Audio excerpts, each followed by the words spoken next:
I'd always loved the outdoors, the smell of fresh pine, the sound of the wind whispering through the trees, and the way the sun dappled the forest floor with light.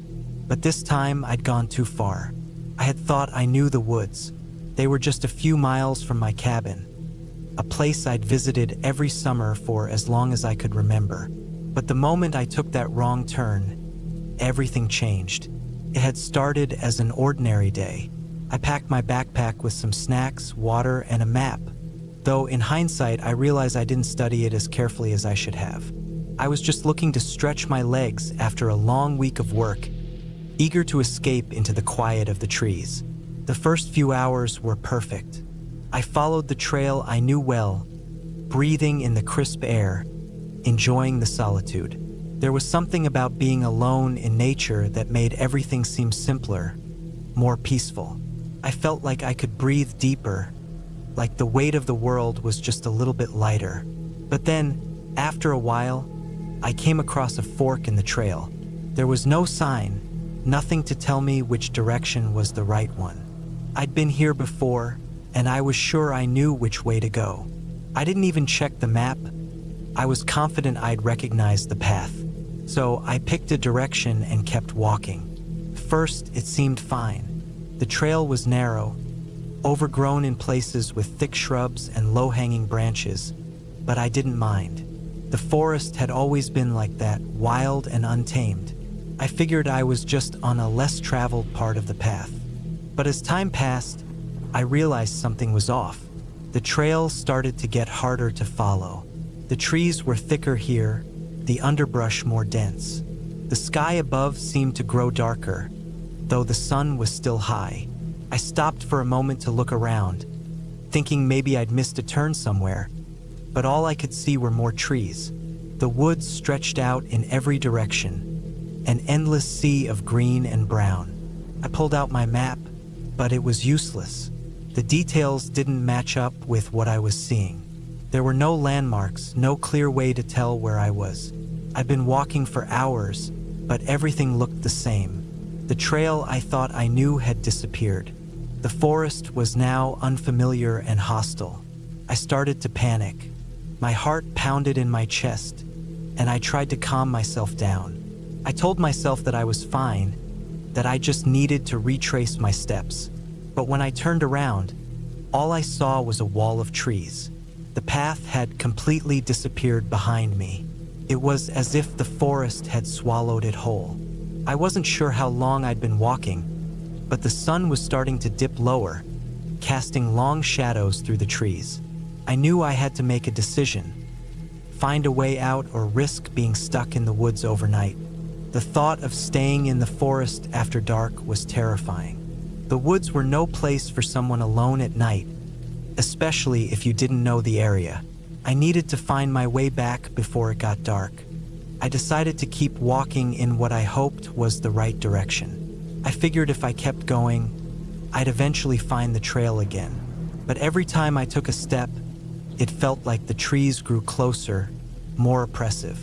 The sounds of the forest, birds calling, leaves rustling, seemed muffled now, as if the woods themselves were holding their breath. It wasn't long before I realized I was lost, really lost. The panic I had been trying to suppress started to take over. My hands shook as I gripped the straps of my backpack, and I could feel the sweat on my neck, though it was cold now. My stomach churned. I didn't know where I was. The trail was gone, the landmarks were gone, and I had no idea how to get back to the cabin. I paused, trying to think. I couldn't stay still for too long. I knew I had to keep moving, but I didn't know which way to go. I'd been walking in circles, trying to spot something familiar, but the forest was endless. It felt like the trees were closing in on me, swallowing me whole. That's when I heard the snap of a twig. I froze. My heart skipped a beat. I turned, scanning the woods, but I saw nothing. My eyes darted from tree to tree, but everything looked still. My mind raced. Was someone out there? No. The more I thought about it, the more I realized it was just the forest playing tricks on me. There was no one. I was alone, but the sound had unsettled me. It made my nerves worse. I kept walking faster now, though I wasn't sure why. I could feel the darkness closing in, the sun almost gone now, and I wasn't sure how much time I had left. The forest seemed to be pressing in around me, and every rustle of leaves made me jump. I finally stopped when I reached a clearing. The trees opened up to a small patch of grass and wildflowers, and I could see the sky again, though it was darkening quickly. My breath came in shallow gasps, and I felt the weight of the situation pressing down on me. I was exhausted, hungry, and thirsty, and it was getting colder by the minute. My feet ached, and my mind felt foggy, clouded with worry. I looked around, trying to get my bearings. That's when I saw something. A faint trail, just barely visible beneath the overgrowth. My heart skipped. It was a path. I hadn't imagined it. I quickly hurried over, brushing aside the bushes and branches to make my way down the trail. This path was different, narrower, less defined, but it felt real. It felt like something that might lead somewhere.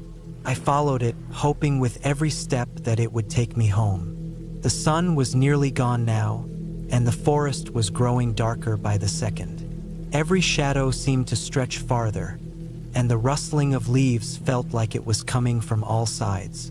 I don't know how long I walked. My legs were burning, my body aching with fatigue, but I kept going. The trail didn't get any clearer, but I refused to stop. I wouldn't. And then, just as I was starting to lose hope, I saw it, the outline of a structure through the trees. My heart leapt. It was a cabin, my cabin. I had made it.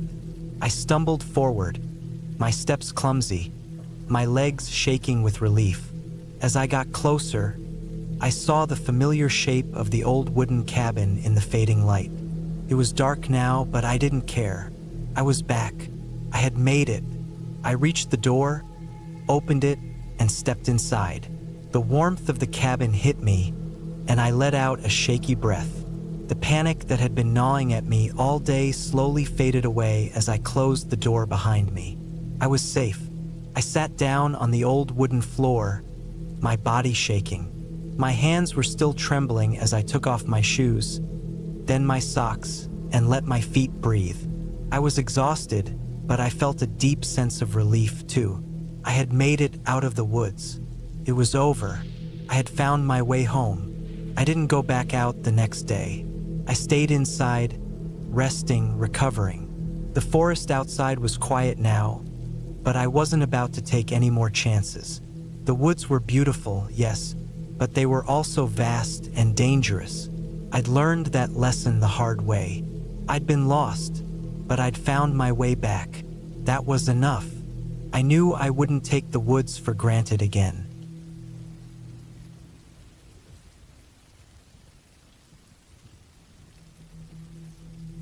I didn't think much about getting lost in the woods when I set out that morning. I wasn't a seasoned hiker or anything, but I'd been on plenty of walks through trails near my home. This time, I decided to try somewhere new. I'd read about a forest not far from the town I'd moved to last year. Remote but beautiful, with miles of trails that wound through thick pines and open meadows. The idea of spending the day out there sounded perfect. I started early. The air was still chilly when I parked at the small gravel lot near the trailhead. My backpack felt a little heavy on my shoulders, but I liked knowing I was prepared. Water, snacks, a map I'd printed, and my phone with a fully charged battery. I even packed a flashlight just in case. At the time, it seemed overly cautious for a simple day hike. The first couple of hours were everything I'd hoped for. The woods were silent except for the occasional rustling of leaves and the chirping of birds. The sunlight filtered through the trees, casting long shadows across the trail. I stopped a few times to take photos, nothing fancy, just snapshots to send to friends later. I didn't see another soul, but that didn't bother me. The solitude felt good. Around noon, I reached a fork in the trail. The map showed the main route veering right and a smaller, less traveled path going left. The left trail wasn't marked on the map, but it looked interesting. Seemed narrower, more rugged. I figured it couldn't hurt to explore it for a little while. I'd just turn back if it got too rough. The path wound deeper into the forest. The trees grew denser here, their branches knitting together overhead. The air felt cooler, and the light dimmed, but I didn't mind. It was peaceful, almost surreal how quiet everything became. I walked for what felt like an hour, and that's when I noticed the first problem. I hadn't seen any trail markers. I stopped and checked the map. Nothing on it matched the terrain I was in. No fork, no narrow side path, nothing. I pulled out my phone to check the GPS, but the signal was weak, barely 1 bar.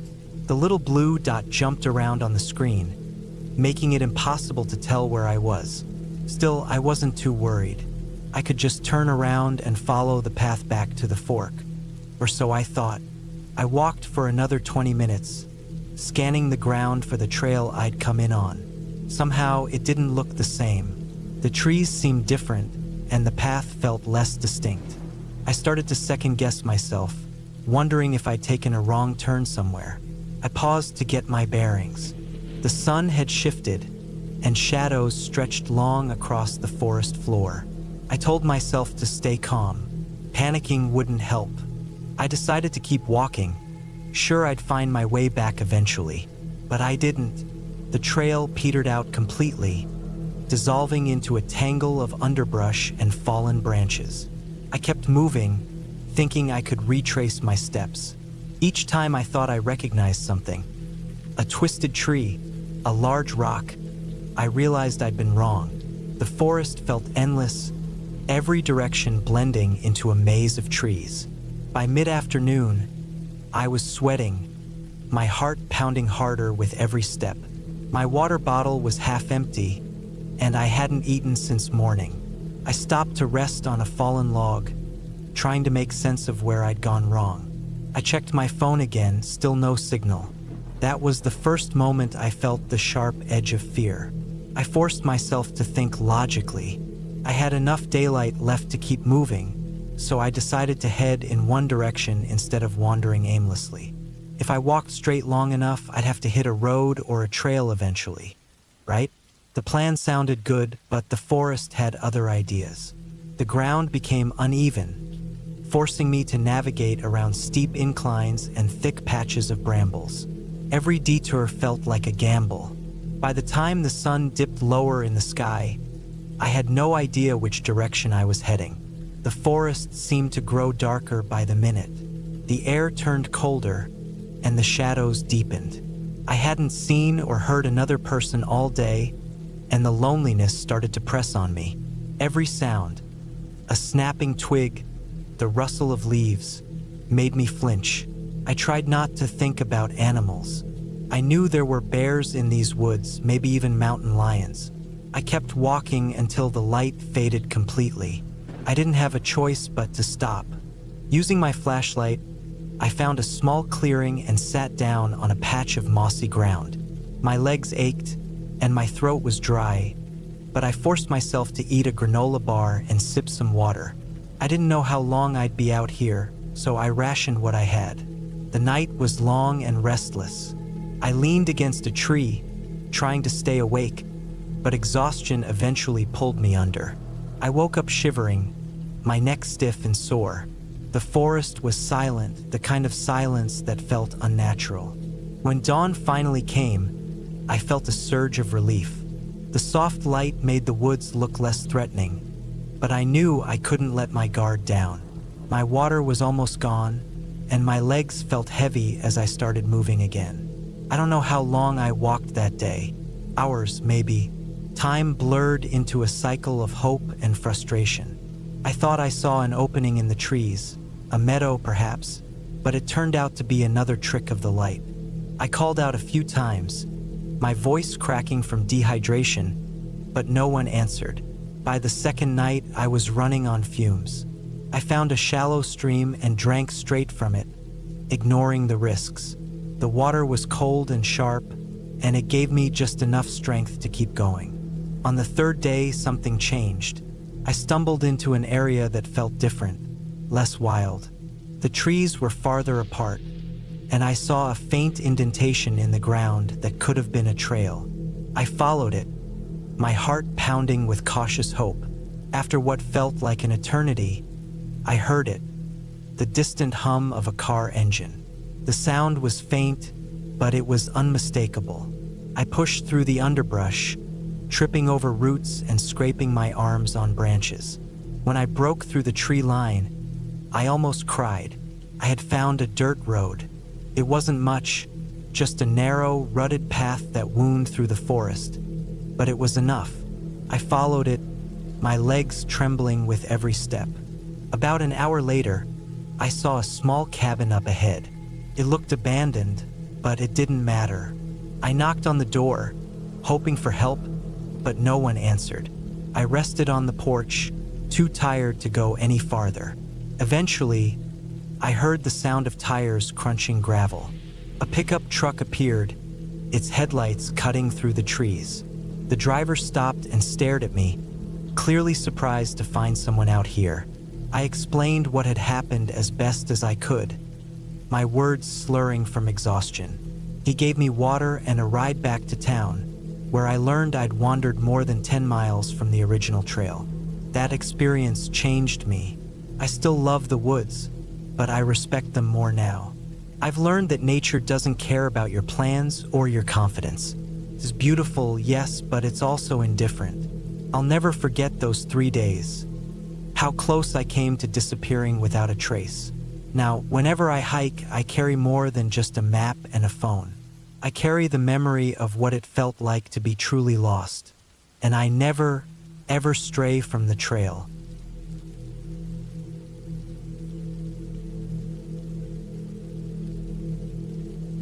It was supposed to be a simple day hike. I'd driven out to the national forest early that morning, looking for a chance to clear my mind after a stressful week. I packed light, a bottle of water, a sandwich, a map I'd printed from the internet, and my phone. I had hiking boots, a jacket tied around my waist, and a small backpack. The weather was perfect, crisp and cool, with the kind of sunshine that made everything look sharper. It felt like the forest was inviting me in. The trail started out wide and clear, with the usual markers and signs pointing the way. I chose a route labeled moderate, planning for a 3-hour loop that would take me to a scenic overlook before circling back to the parking lot. I wasn't new to hiking, but I wouldn't call myself an expert either. I'd done trails like this before, so I wasn't worried. The first hour went smoothly. The trail wound through tall pines, their needles carpeting the ground and muffling my footsteps. The air smelled fresh, a mix of damp earth and pine sap. I passed a few other hikers, friendly nods exchanged, but no conversations. When I reached the overlook, the view was stunning. Rolling hills stretched out endlessly, their green tops blending into the horizon. I took a picture, ate half my sandwich, and decided to keep moving.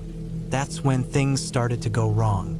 About 20 minutes after leaving the overlook, I realized I hadn't seen a trail marker in a while. At first, I brushed it off, thinking I must have missed one while enjoying the scenery. But as I kept walking, the path became less defined.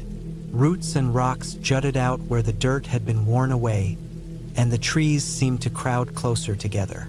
Still, I convinced myself I was on the right track.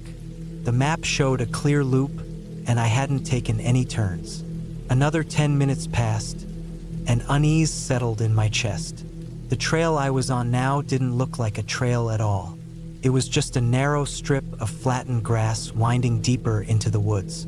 I stopped, pulled out my map, and checked my phone. No service. Typical. The map didn't help much either. It was a basic printout with no real detail. Frustrated, I decided to backtrack. That seemed logical. I just retraced my steps to the last point I was sure of and figure it out from there. But when I turned around, the path behind me looked just as unrecognizable as the one ahead. The trees were identical in every direction, and the ground was a maze of roots and moss. My stomach sank. I told myself to stay calm. Panicking wouldn't help. I marked the spot with a stick in the dirt, just in case, and started walking in what I thought was the right direction. Minutes turned into an hour. I passed my stick again, realizing I'd been walking in circles. That's when I knew I was officially lost. I sat down to think. My water bottle was half full, and I still had part of my sandwich. I wasn't in immediate danger, but the sun was lower in the sky now, and I didn't want to be stuck out here after dark. The forest, which had felt peaceful earlier, now seemed vast and indifferent. Every rustle of leaves made me jump. I decided to try heading downhill.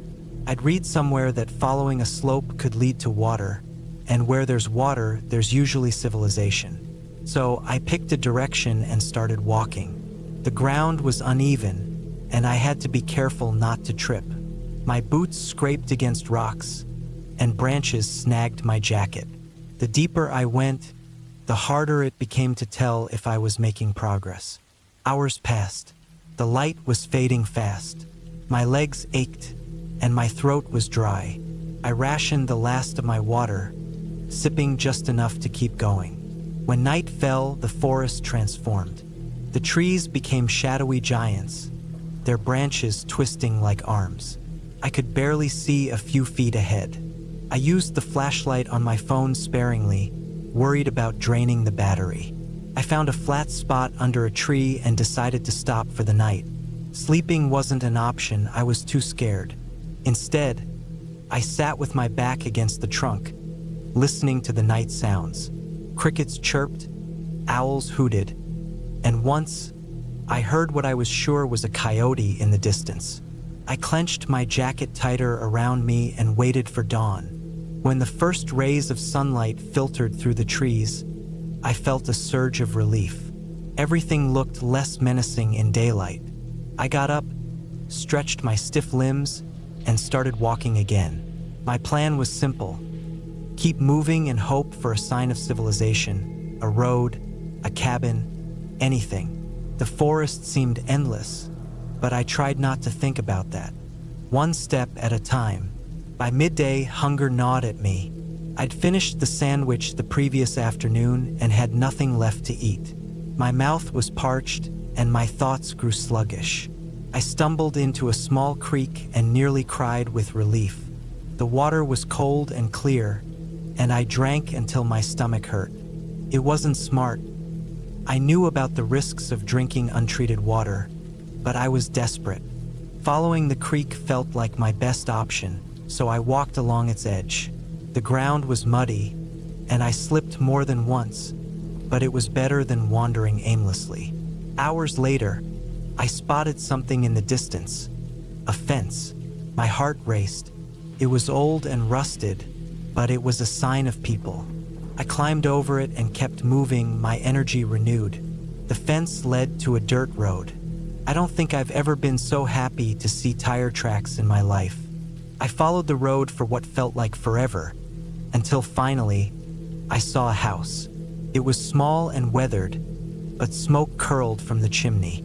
I knocked on the door, and an older man answered, his face lined with concern as I explained what had happened.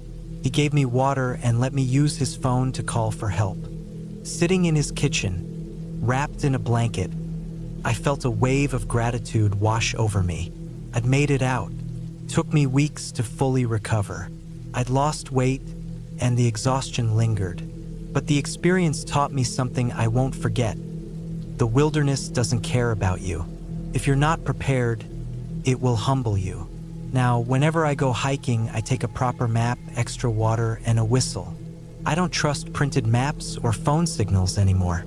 Looking back, I'm not sure how I stayed calm enough to get through it.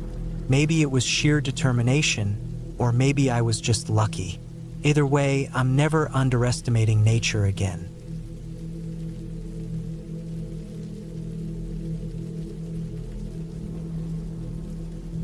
The air was cold and still, pressing against my skin like an unshakable presence. I'd planned the hike for weeks, researching trails, checking weather forecasts, and even overpacking just to be safe. It wasn't my first solo trip, but something about this one felt different from the start.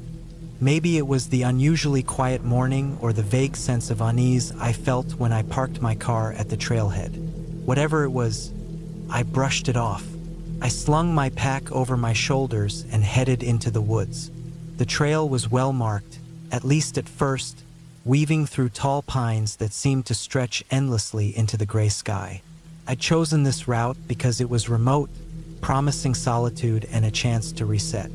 The silence was comforting at first, just the crunch of my boots on the damp soil and the occasional rustle of branches overhead. The first couple of hours passed uneventfully. I kept my pace steady, stopping now and then to sip water or adjust the straps on my pack. I'd brought plenty of snacks, a map, a compass, and even a GPS tracker as a backup. I was prepared, or so I thought. Around noon, the trail started to narrow. The trees grew closer together, their trunks gnarled and moss-covered. The air felt heavier here, damp and earthy. I didn't think much of it until I came to a fork in the path that wasn't on my map. There were no signs, just two equally worn trails splitting off in opposite directions. I hesitated, pulling out my compass and map to get my bearings. The GPS signal was spotty at best, and the dense canopy overhead made it hard to tell which direction was which. After a few minutes of deliberation, I chose the left path. It felt instinctively right, though in hindsight I realized how little that meant. The trail grew rougher as I went on, the ground uneven and littered with roots that caught at my boots. I kept moving, confident I'd find a marker or some indication I was heading in the right direction. But the further I went, the more the path seemed to dissolve into the forest. The trees loomed closer, their branches clawing at my sleeves like skeletal hands. By mid-afternoon, I knew something was wrong. I hadn't seen a trail marker in over an hour, and the terrain was starting to look alarmingly unfamiliar. I told myself to stay calm, retracing my steps mentally and trying to remember if I'd missed a turn. I decided to backtrack, but after walking for what felt like another hour, I ended up in the same place I'd started. Panic began to creep in, a cold knot forming in my stomach. I checked my GPS again, but the signal was gone entirely. The map was useless without recognizable landmarks, and the compass seemed to spin aimlessly, as if mocking my attempts to find north. I was alone, with no clear idea of where I was or how to get back. I forced myself to stop and think. I'd read somewhere that panic is the worst thing you can do when you're lost. I needed to conserve energy, find water, and stay put until I could figure out a plan. The sun was already dipping lower in the sky, casting long, eerie shadows across the forest floor. I found a small clearing and set up camp. My pack had a lightweight tarp and a sleeping bag, but as I worked to rig some semblance of shelter, my hands trembled with fear. The realization of my vulnerability hit me like a punch to the gut. Out here, no one would hear me if I screamed. That night was the longest of my life. The forest came alive with sounds I couldn't place. Twigs snapping, leaves rustling, the occasional distant cry of some unseen animal. I barely slept, jumping at every noise and clutching the knife I kept in my pack. When dawn finally came, I felt more exhausted than rested.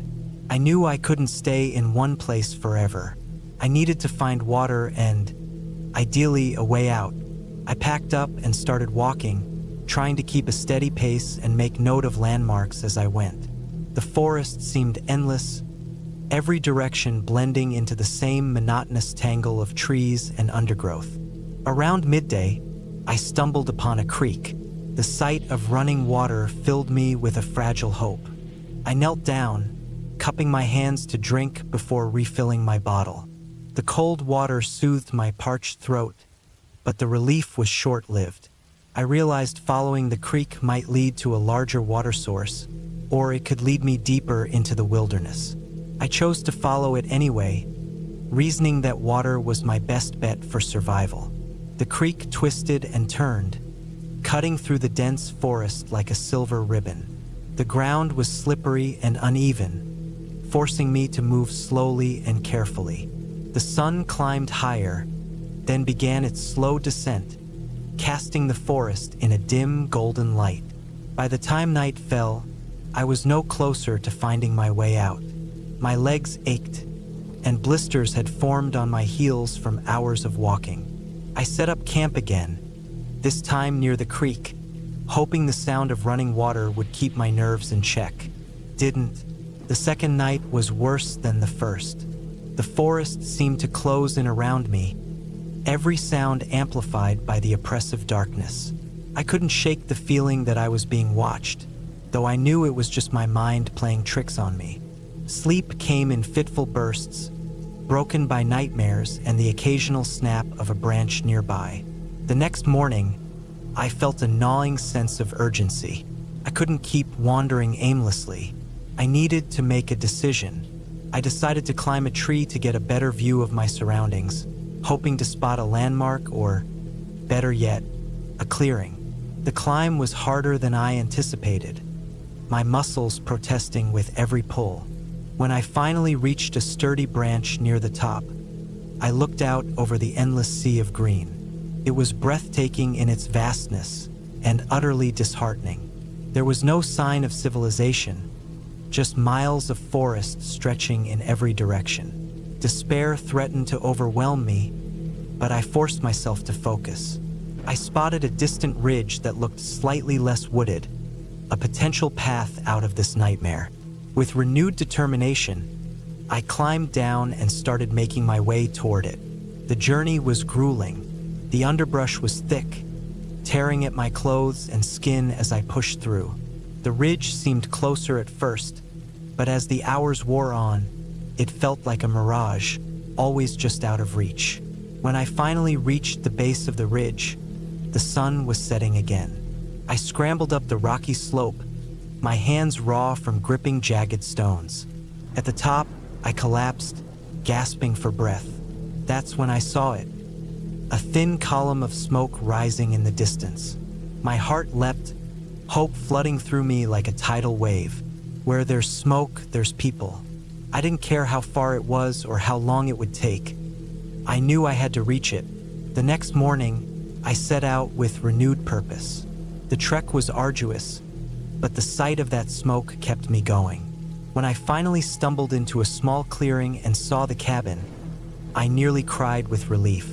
The cabin was old and weathered but clearly inhabited. Smoke curled lazily from the chimney, and a faint smell of wood smoke lingered in the air. I approached cautiously, my voice hoarse as I called out for help. A man emerged, his face lined with years of hard living. He didn't say much, just nodded and ushered me inside. The warmth of the fire and the taste of fresh water were almost overwhelming. I spent the night there, grateful beyond words for the safety and shelter. The man radioed for help the next morning, and within hours, a rescue team arrived to take me back to civilization. I learned later that I'd wandered nearly 15 miles off the main trail. The experience left me shaken, but also profoundly grateful for the simple things: warmth, safety, and the kindness of strangers. I haven't been back to the woods since. Maybe one day I'll try again, but for now, I'm content to stay close to home, where the forest can't swallow me whole.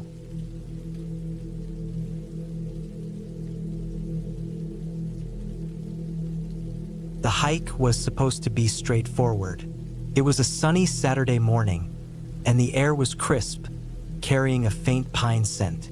I had been looking forward to this solo hike all week, a chance to disconnect, clear my head, and escape the noise of everyday life.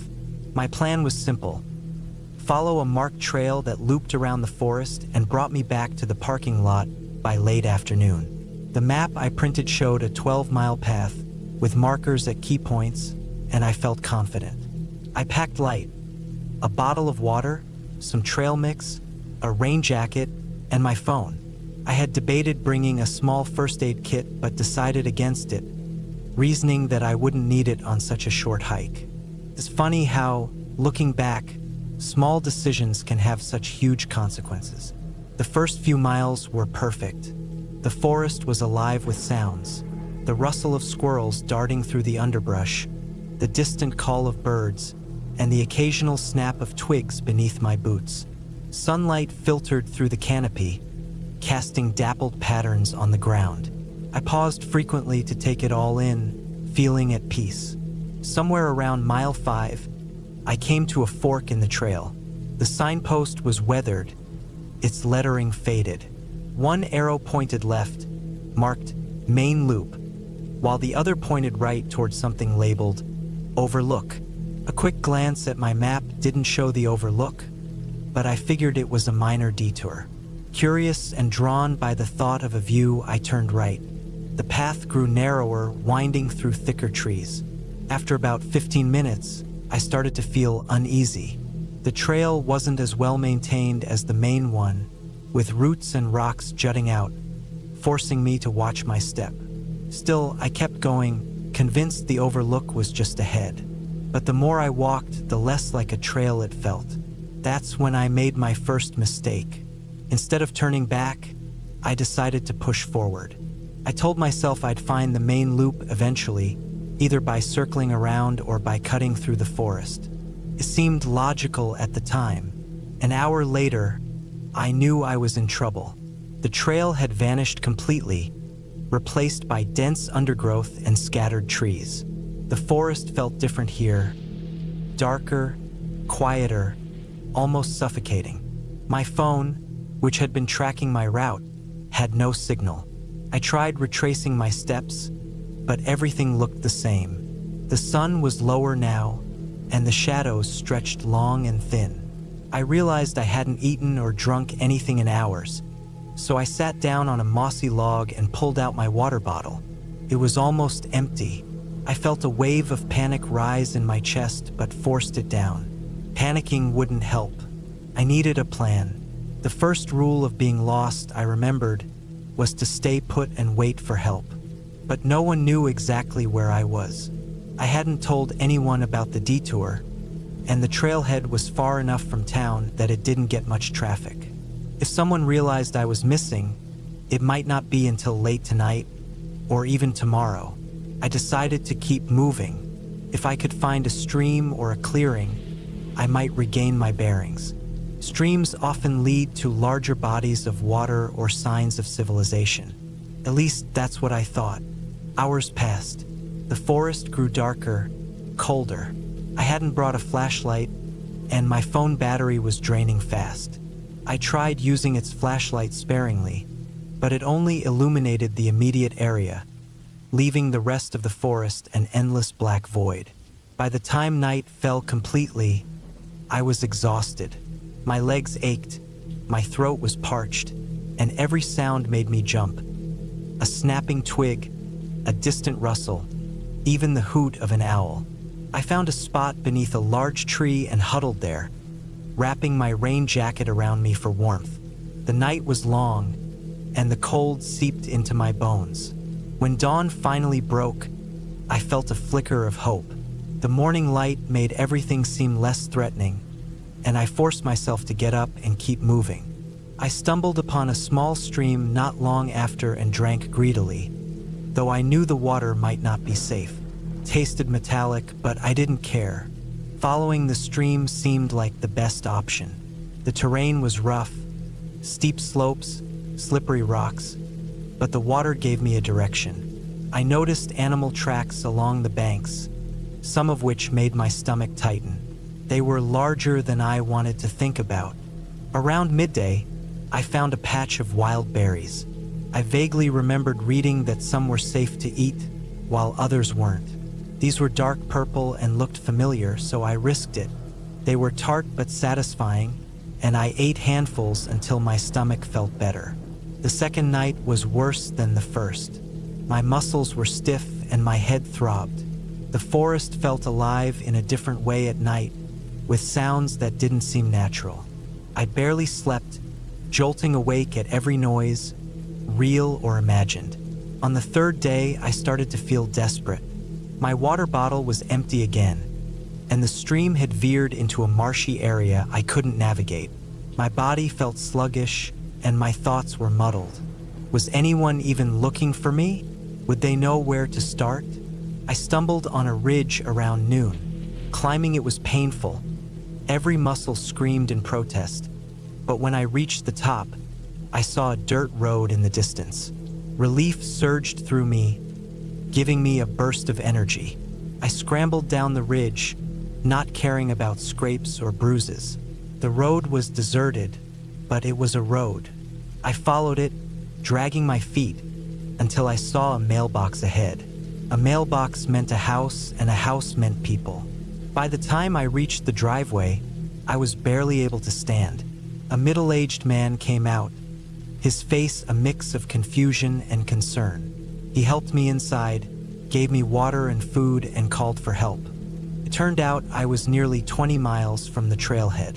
I'd wandered far off course, deeper into the wilderness than I ever realized. The man told me I was lucky to have made it out. Now, when I think back to those days, I can still feel the cold and hear the sounds of the forest. It's not an experience I'd ever want to repeat, but it taught me something important. Respect the wild. Always be prepared, even for a short hike, because nature doesn't care about your plans.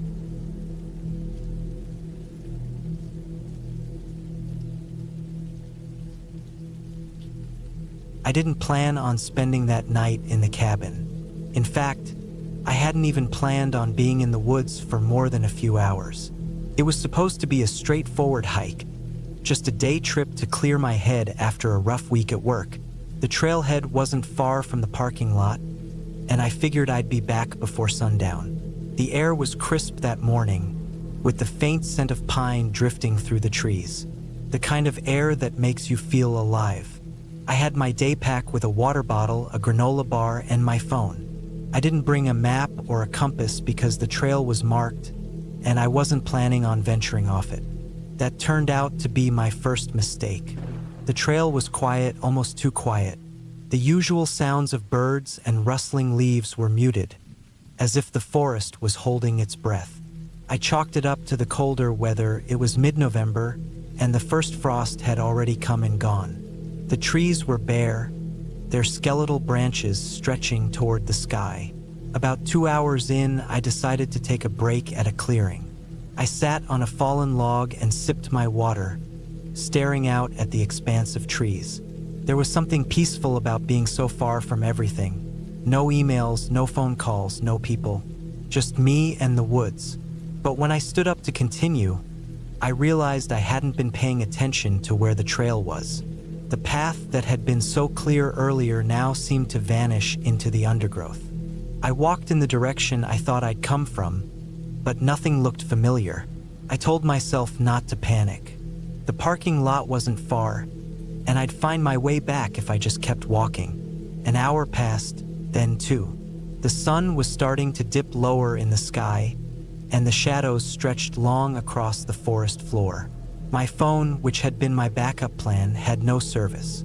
The battery was also draining faster than I'd expected, thanks to the cold. I kept walking, hoping to stumble upon something. A sign, another hiker, or even the sound of traffic in the distance. Instead, I found the cabin. It was small and weathered, tucked between a cluster of trees like it was trying to hide.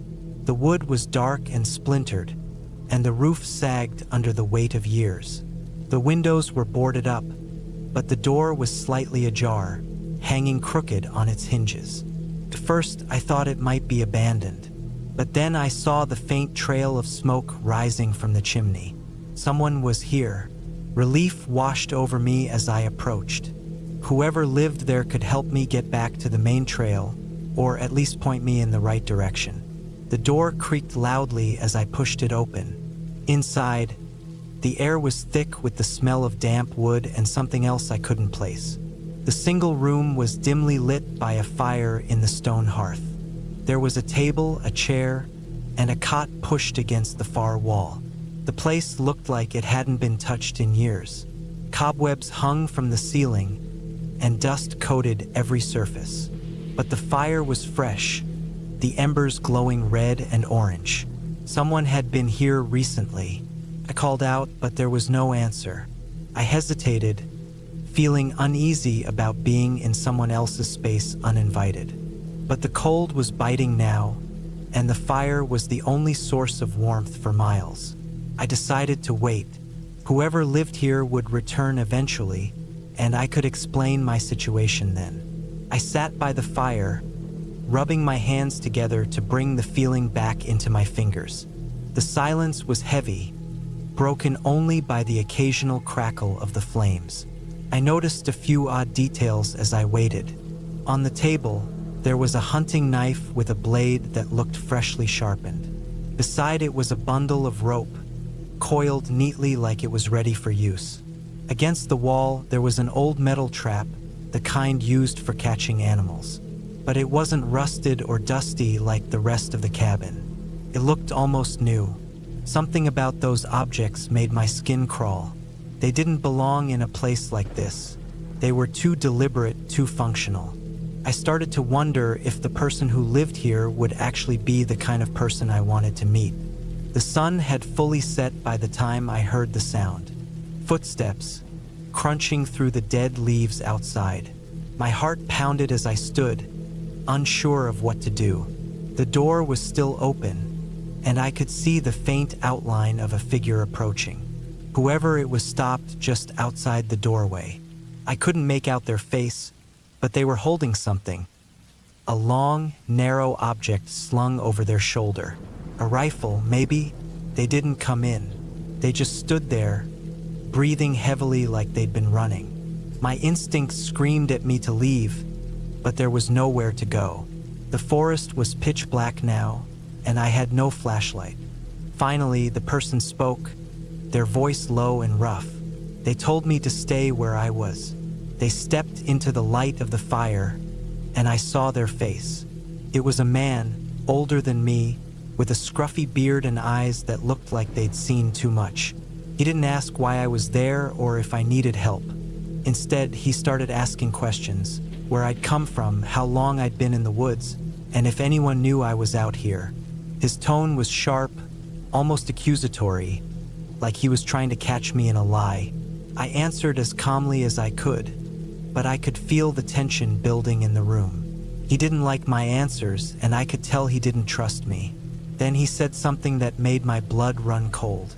He told me it wasn't safe to be out here alone. When I asked why, he just stared at me, his expression unreadable. I knew I couldn't stay. As soon as he turned his back to tend to the fire, I grabbed my pack and bolted out the door. I ran blindly into the darkness, the branches clawing at my face and arms. I didn't care where I was going as long as it was away from that cabin. I ran until my legs gave out, collapsing onto the forest floor. The cold seeped into my bones, but I didn't dare stop for long. I could still hear him in my head, his words echoing. It's not safe out here. I spent the rest of the night wandering, too afraid to rest for more than a few minutes at a time. When the first light of dawn broke, I finally saw something that made my heart leap, a dirt road cutting through the trees. I followed it until I found a ranger station. The ranger looked at me like I was crazy when I told him about the cabin. He said there weren't any cabins like that in the area. I didn't argue. I was just glad to be out of those woods. But even now, weeks later, I can't stop thinking about the man and his words. What wasn't safe out there? And more importantly, was it still out there, waiting for the next lost hiker to stumble upon that cabin?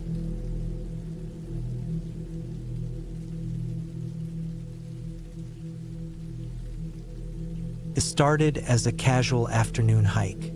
I had no plans to do anything intense, just a short walk to clear my head. The weather was crisp but comfortable, the kind of cool air that whispers promises of autumn. I'd found a trailhead not far from where I parked my car, and it seemed like an easy loop. It wasn't marked, but it looked well-trodden, so I figured it couldn't be that hard to follow. I thought I'd be out and back in an hour or two. The trail began simply enough, cutting through a mix of pine and deciduous trees. The ground was blanketed in leaves, and the occasional exposed roots made me watch my step. The air smelled damp and earthy, and I could hear the distant sound of birds and the faint rustle of wind through the canopy. I felt at ease, almost like I was alone in a peaceful painting. For a while, I just enjoyed the rhythm of walking, the crunch of leaves underfoot, and the way the light dappled through the trees. But then, I noticed something odd. The trail started to narrow, the once-packed dirt path giving way to patches of grass and weeds. At first, I thought nothing of it. Trails often change in condition. I pressed on, assuming it would loop back toward where I started. When I saw a small creek, I took it as a good sign. Water usually means civilization isn't far. But as I followed the trail alongside the creek, it became harder to see where the path was heading. I glanced behind me and realized the trail was barely visible. It had faded into the forest floor. I stopped and looked around, my chest tightening a little. The trees all looked the same, tall and indifferent, their branches swaying gently.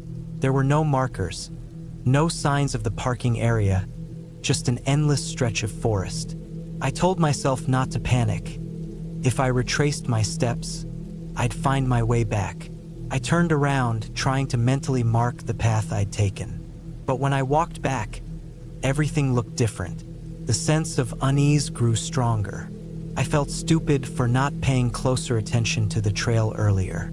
My phone, of course, had no signal. The thought crossed my mind that I should have told someone where I was going, but it felt unnecessary at the time. After all, it was just a short hike. I decided to stick close to the creek, thinking it would eventually lead me to a larger body of water or at least some kind of recognizable landmark. The forest grew denser as I walked. The trees closed in tighter, and the ground became uneven, dotted with rocks and hidden holes. Every step felt like a gamble. I slipped a few times, my hands catching myself on damp moss or jagged roots. Hours passed. The sun, which had been high when I started, was now dipping low, casting long shadows across the forest floor. My stomach growled, reminding me that I hadn't eaten since breakfast. I hadn't brought any food or water. I hadn't planned to be out this long.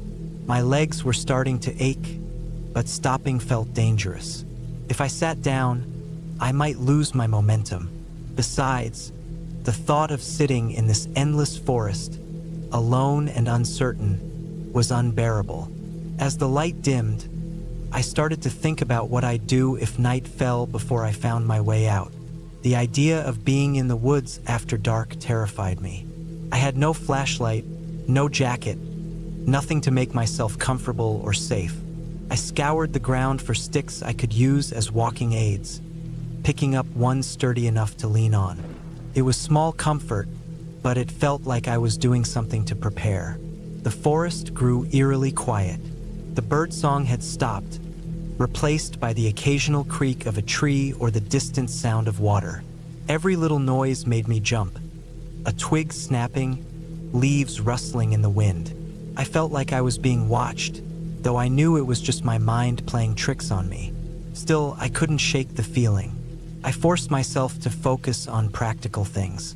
I remembered reading that streams often lead to rivers, and rivers often lead to towns or roads. I decided to follow the creek no matter what. It wasn't easy. The terrain was rough, and I had to cross the water several times, soaking my shoes and making every step heavier. The cold from the water seeped through my socks, chilling me to the bone. At one point, I stumbled into a patch of thorny bushes. The sharp branches scraped my arms and legs, leaving thin red lines across my skin. I swore under my breath, frustration bubbling over. It felt like the forest was mocking me, throwing obstacles in my way every chance it got. But I kept moving, my breaths coming faster as the light continued to fade. Eventually, I came to a clearing. It was small, just a break in the trees, but it felt like a victory. I could see the sky more clearly here, though the sight didn't offer much comfort. The sun was almost gone, the last traces of daylight slipping away. I decided to stop for a moment and take stock of my situation. I found a fallen log and sat down, my head in my hands. I tried to think logically. I wasn't completely lost. If I stayed near the creek, I'd eventually find something. But the forest was vast, and I had no idea how far I'd wandered. My body ached, my feet throbbed, and my throat was parched. I looked at the creek water, wondering if it was safe to drink. I'd read somewhere that running water was usually okay, but the thought of getting sick out here was too much. I decided to hold off for now. As darkness fully enveloped the forest, the temperature dropped sharply. I regretted not bringing a jacket, shivering as I hugged myself for warmth. The noises of the night began. Crickets, distant howls, the occasional rustle of leaves. I tried to block it out, focusing on the stars above. They were bright and beautiful, but they offered no guidance. I didn't sleep that night. Couldn't. Every noise made me jump, and the cold was unbearable. I sat with my back against the log, clutching the stick I'd picked up earlier like a weapon. My mind raced with thoughts of what might be lurking out there. Bears, wolves, or worse, nothing at all. The isolation was its own kind of predator, gnawing at my sanity. When morning came, it wasn't the bright, hopeful sunrise I'd imagined. The forest remained dim, the light barely piercing through the thick canopy. My body protested as I stood, every muscle sore from sitting on the hard ground. I forced myself to keep moving, knowing that staying in one place wouldn't help. The creek eventually widened into a small river, which gave me a glimmer of hope. I followed it tirelessly, ignoring the hunger pangs and the aching in my legs. Around midday, I heard something that stopped me in my tracks. The distant hum of traffic. It was faint, almost imperceptible, but it was there. The sound filled me with a burst of energy I didn't know I had. I pushed forward, the noise growing louder with each step. The river led me to a bridge, and beyond it, a narrow road. I stumbled onto the pavement, tears streaming down my face. A car passed not long after, and I flagged it down, my voice hoarse and shaking as I explained what had happened. The driver, an older man, offered me water and a ride to the nearest town. I don't remember much of what I said to him. I was too exhausted to think straight. But I'll never forget the relief of seeing buildings again, of knowing I was safe. Looking back, I realized how foolish I was to venture into the woods unprepared. It was a harsh lesson, but one I'll never forget. I haven't been hiking since, and I don't think I ever will. The forest isn't something to take lightly. It's beautiful, yes, but it's also unforgiving.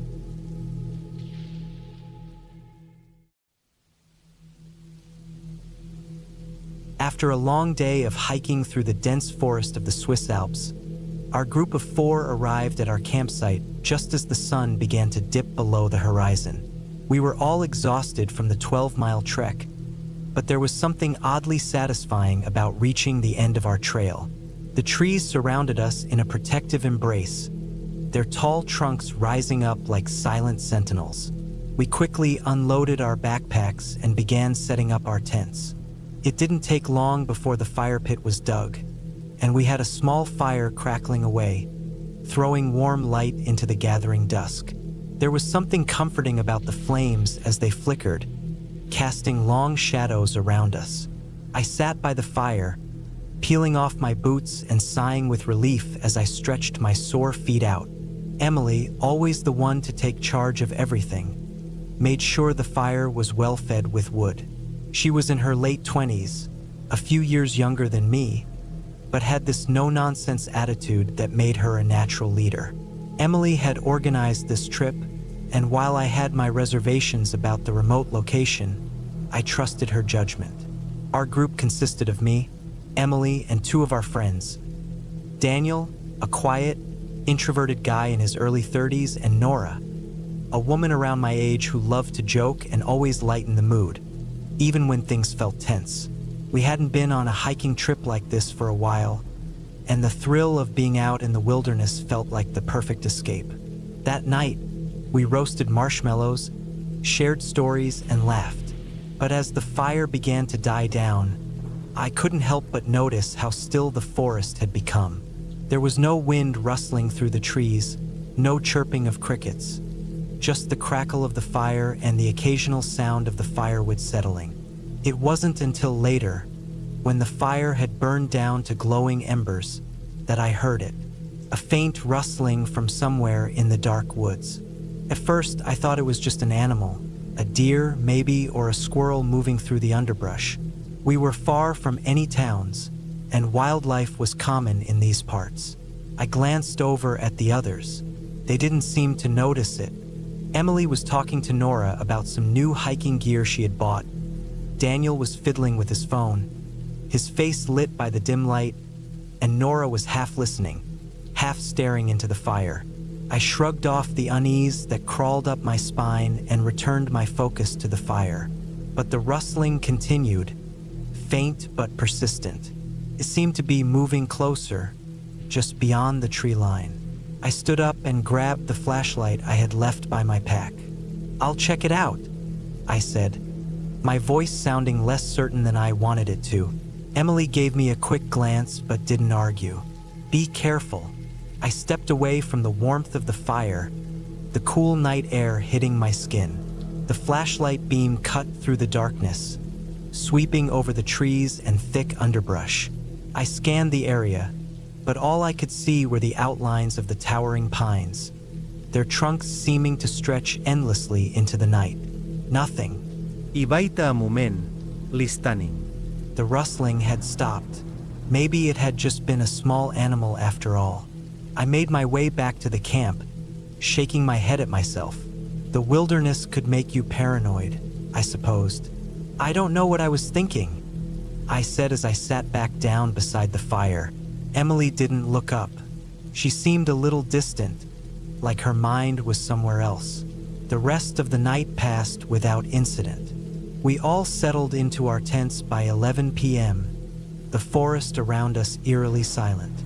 Sleep came easily, my body too tired to keep up with any lingering worries.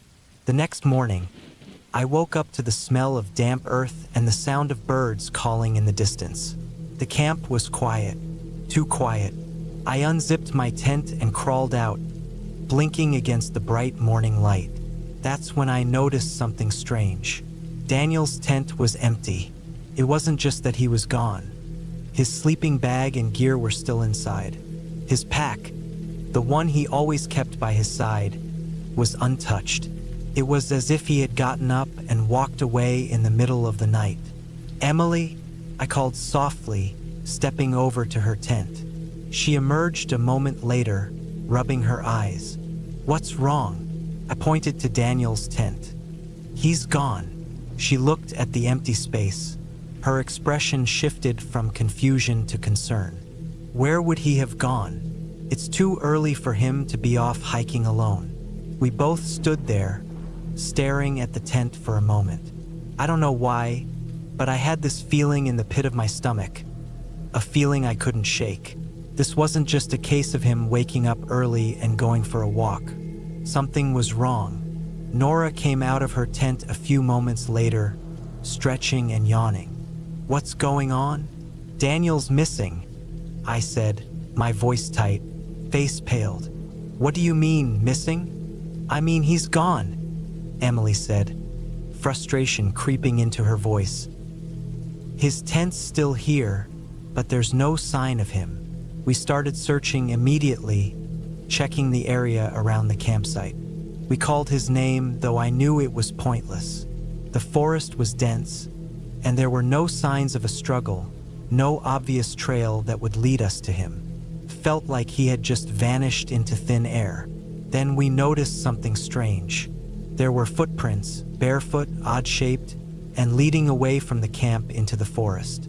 They didn't look like they had been made by a wild animal. They were too human, but not quite right. The stride was uneven, as though whoever made them was stumbling, or perhaps dragging their feet. We followed the prints for what felt like hours. Every so often, we would find small signs that something had disturbed the ground. The rustle of leaves, a branch broken low to the ground, but it all felt disjointed, like the trail had been deliberately left to confuse us. The deeper we went into the forest, the more unsettling it became. The silence was oppressive. It felt like the trees themselves were watching us. Eventually, the trail stopped, right in the middle of a clearing. The footprints simply disappeared, as if they had vanished into thin air. We searched the area for any signs of him, but there was nothing. Just the dense undergrowth and trees stretching up toward the sky. By now, the sun was high, and the weight of our situation began to settle in. Daniel was gone, and we had no idea where he could be. "We need to call for help," Emily said, her voice tight with fear. But her phone had no signal, and mine didn't either. We were isolated, completely cut off from the world. Nora, who had been quiet up until that point, finally spoke. "What if he just wandered off? Maybe he got disoriented and—" "No," I interrupted, shaking my head. "This doesn't feel right. Something happened here. We can't just ignore it." We spent the rest of the day searching, but it was clear that there was no simple explanation. By nightfall, we were all exhausted, mentally and physically drained. The decision was made to return to the campsite, as we had no choice but to regroup and figure out what to do next. That night, none of us could sleep. Every creak of the tent in the wind, every snap of a twig outside, had us on edge. I kept thinking about the strange footprints and how they just stopped. The longer I thought about it, the more convinced I became that Daniel hadn't just wandered off. The next morning, we packed up and hiked out as quickly as we could, sticking to the main trail. I couldn't shake the feeling that we were being watched. The whole way back, I kept looking over my shoulder, half expecting Daniel to jump out from behind a tree, laughing about some prank he'd pulled. But he didn't. He never showed up. We made it to the nearest village by late afternoon and contacted the authorities. They launched a search, but after days of combing through the forest, they came up empty-handed. There were no new clues, no sign of Daniel. We never found out what happened to him. But there's one thing I know for sure. Daniel didn't just disappear. Something happened out there in those woods. Something that none of us understood. The mystery still lingers in my mind every time I think back to that trip. We may never know the truth, but the forest kept its secrets, and I'll never forget the feeling of standing there, watching the footprints fade into nothing.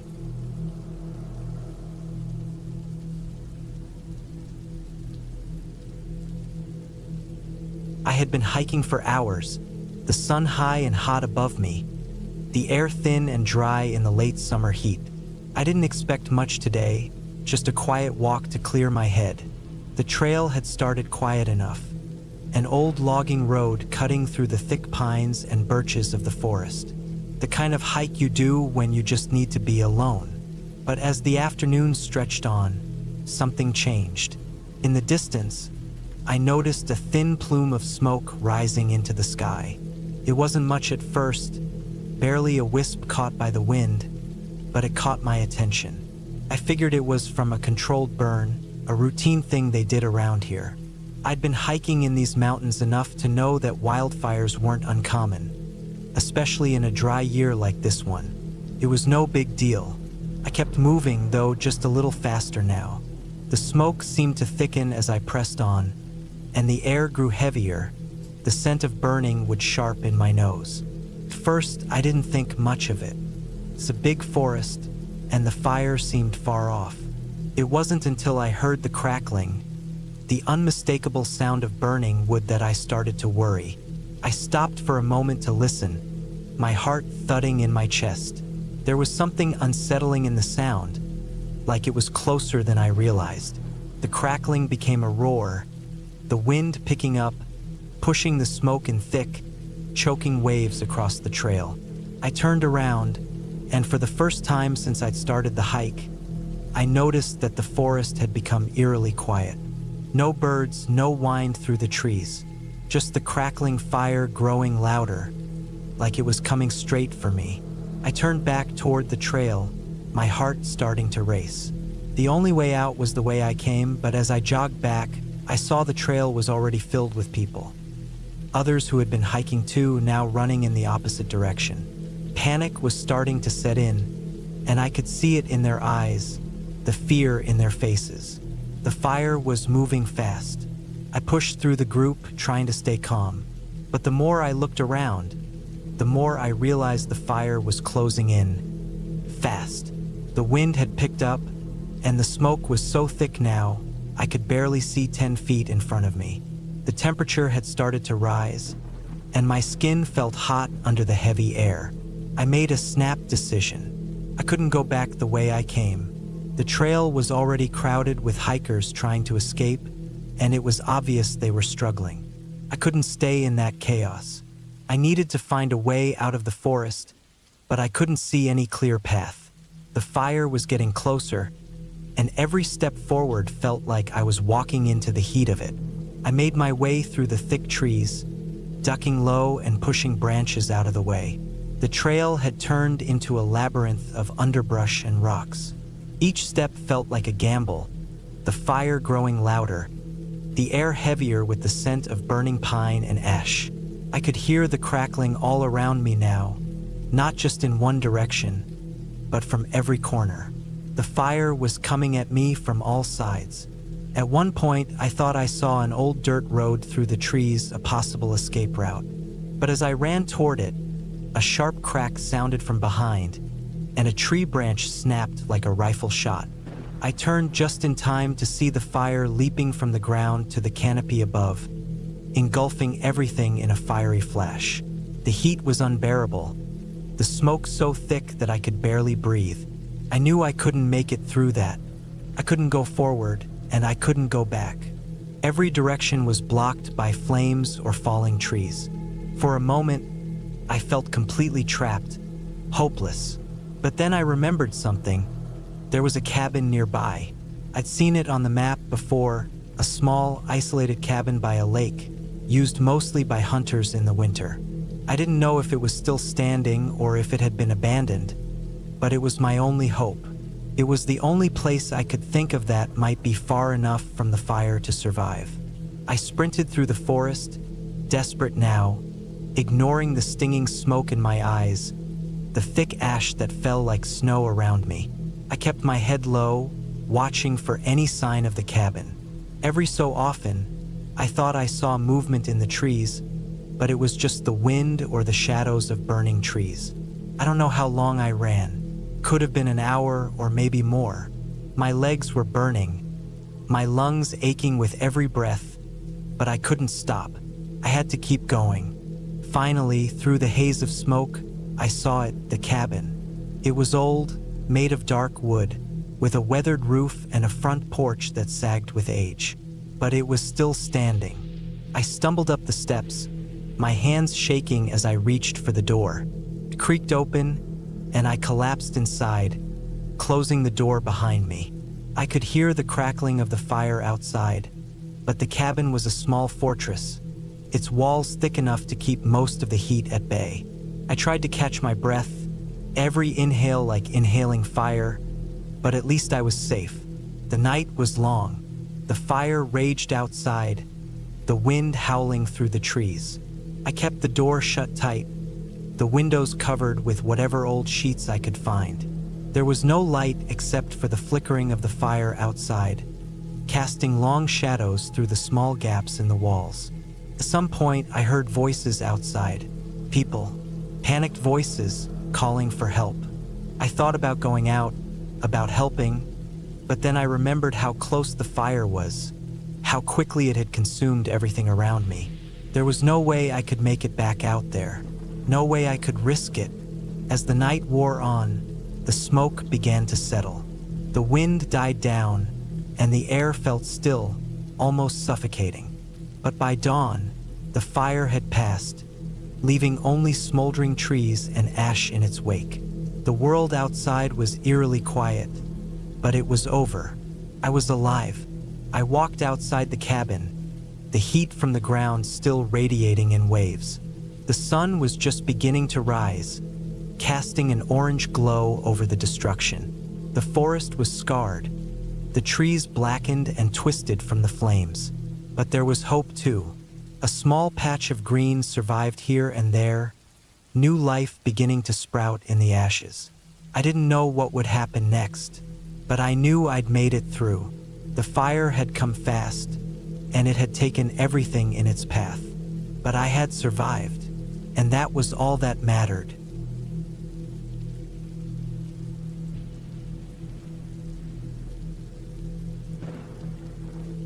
It was a weekend trip we had planned for months. Alex and I had been looking forward to this hiking adventure ever since we bought the cabin last year. It was secluded, tucked in the woods of Vermont, our perfect getaway from the noise of city life. We both needed a break. We'd been living in the chaos of everyday life for far too long, and I could feel the weight of it all on my shoulders. The fresh air, the quiet, the promise of a few days away from everything. It was exactly what we needed. I should have known that things wouldn't go as planned. The first few hours were blissful. We hiked through the dense woods, the smell of pine and damp earth filling my lungs. The sky above us was clear, the sun peeking through the leaves, casting a warm glow on the forest floor. We talked about everything: work, our families, what we wanted from this cabin, and how much we were looking forward to the next few days. It felt good to be out there together, away from the noise and the responsibilities of daily life. But then, as we neared a fork in the trail, things started to change. We'd reached a point where the path split, the left one winding deeper into the forest and the right one leading towards the river. We'd been hiking for hours, and I could see that Alex was getting frustrated.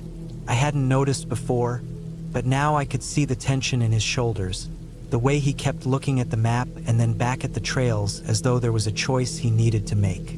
"Let's take the shortcut," he said suddenly, pointing to the left trail that veered off to the side. "Are you sure?" I asked, my voice cautious. I had heard stories about hikers getting lost in these woods, and I knew this was the less traveled path. It didn't feel right. "It'll be quicker.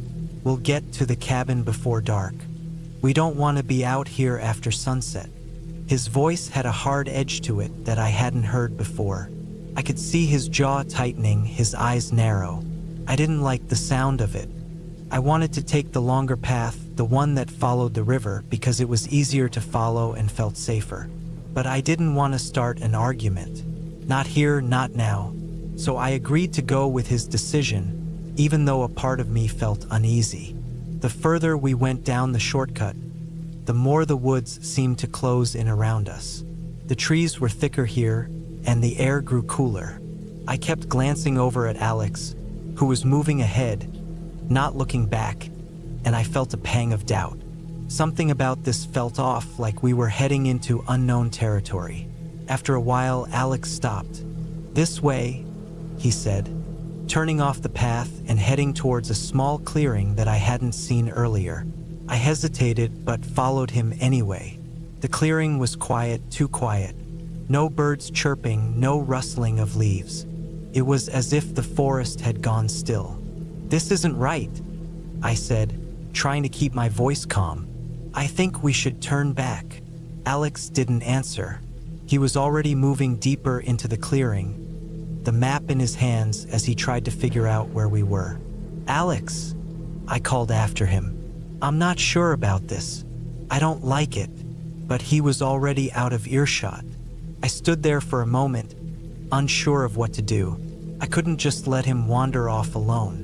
But when I caught up with him, he was already far ahead, the gap between us widening.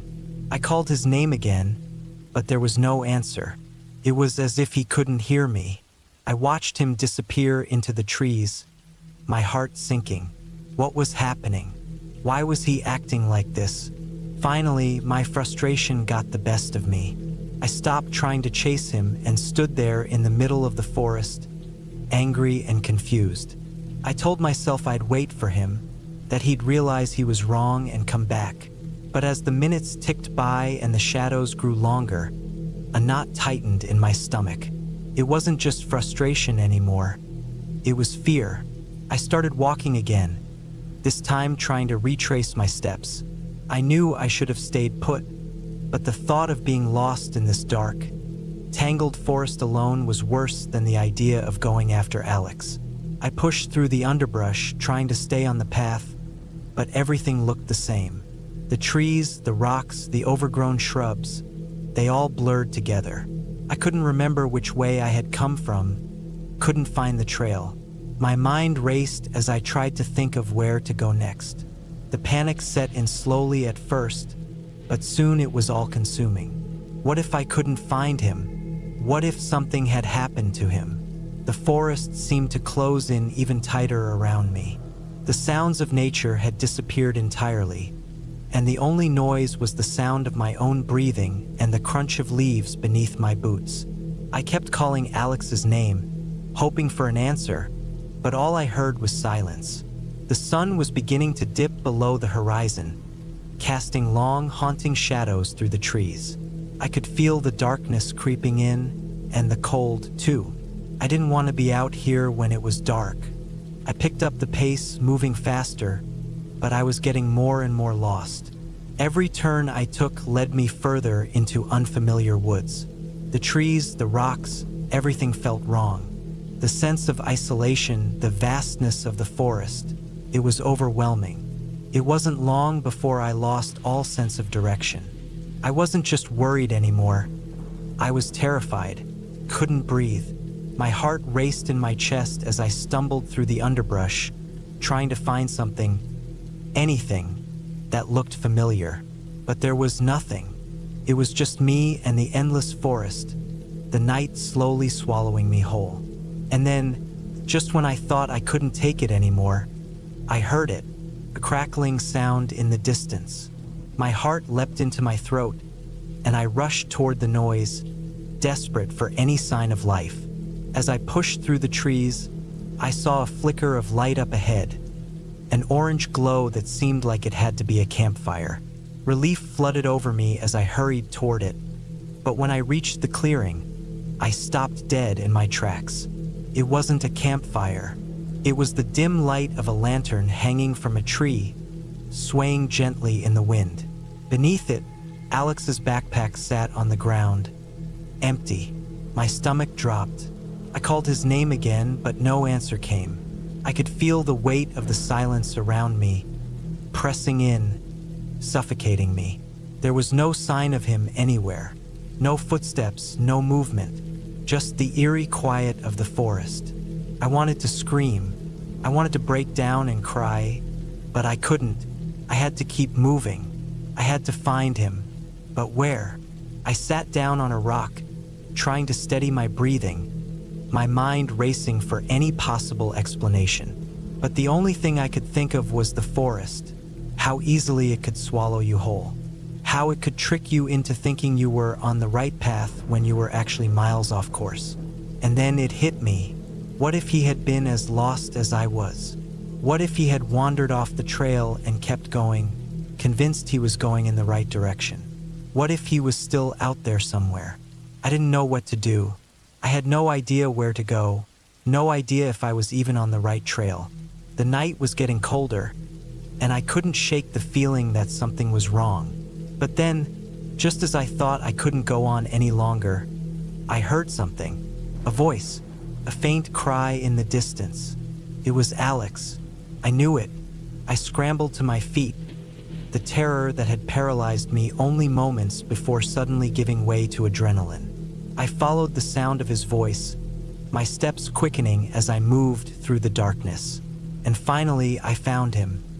He was sitting by a fallen tree, his face pale and drawn. His eyes were wide with fear. "I couldn't find my way back," he whispered. "I thought you'd left me. I thought I was never going to get out of here." I knelt down beside him, wrapping my arms around him, finally feeling the safety of human contact. We had made it, together. But as we sat there in the dark, the silence pressing around us, I couldn't shake the feeling that the forest had been watching us, waiting, ready to swallow us whole. We never spoke about what had happened in those woods. It was too much, too strange. But we left the next morning, packed up, and never came back to that cabin. Some parts of the woods you just don't walk through, and some things you never talk about. We never argued about directions again.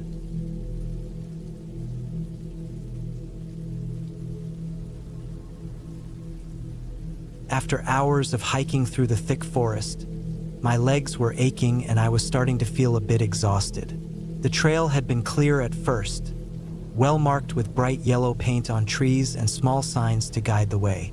But as I pressed on, the markers started to thin out. I shrugged it off at first, assuming it was just a stretch where the trail didn't need as much upkeep. But when I looked around, the trees and shrubs were closing in, almost like they were pushing me further into the woods.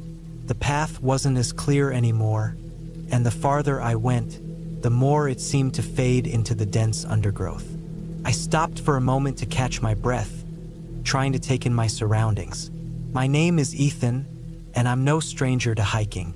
I've spent plenty of time out in the wilderness over the years, so the thought of getting lost didn't initially concern me.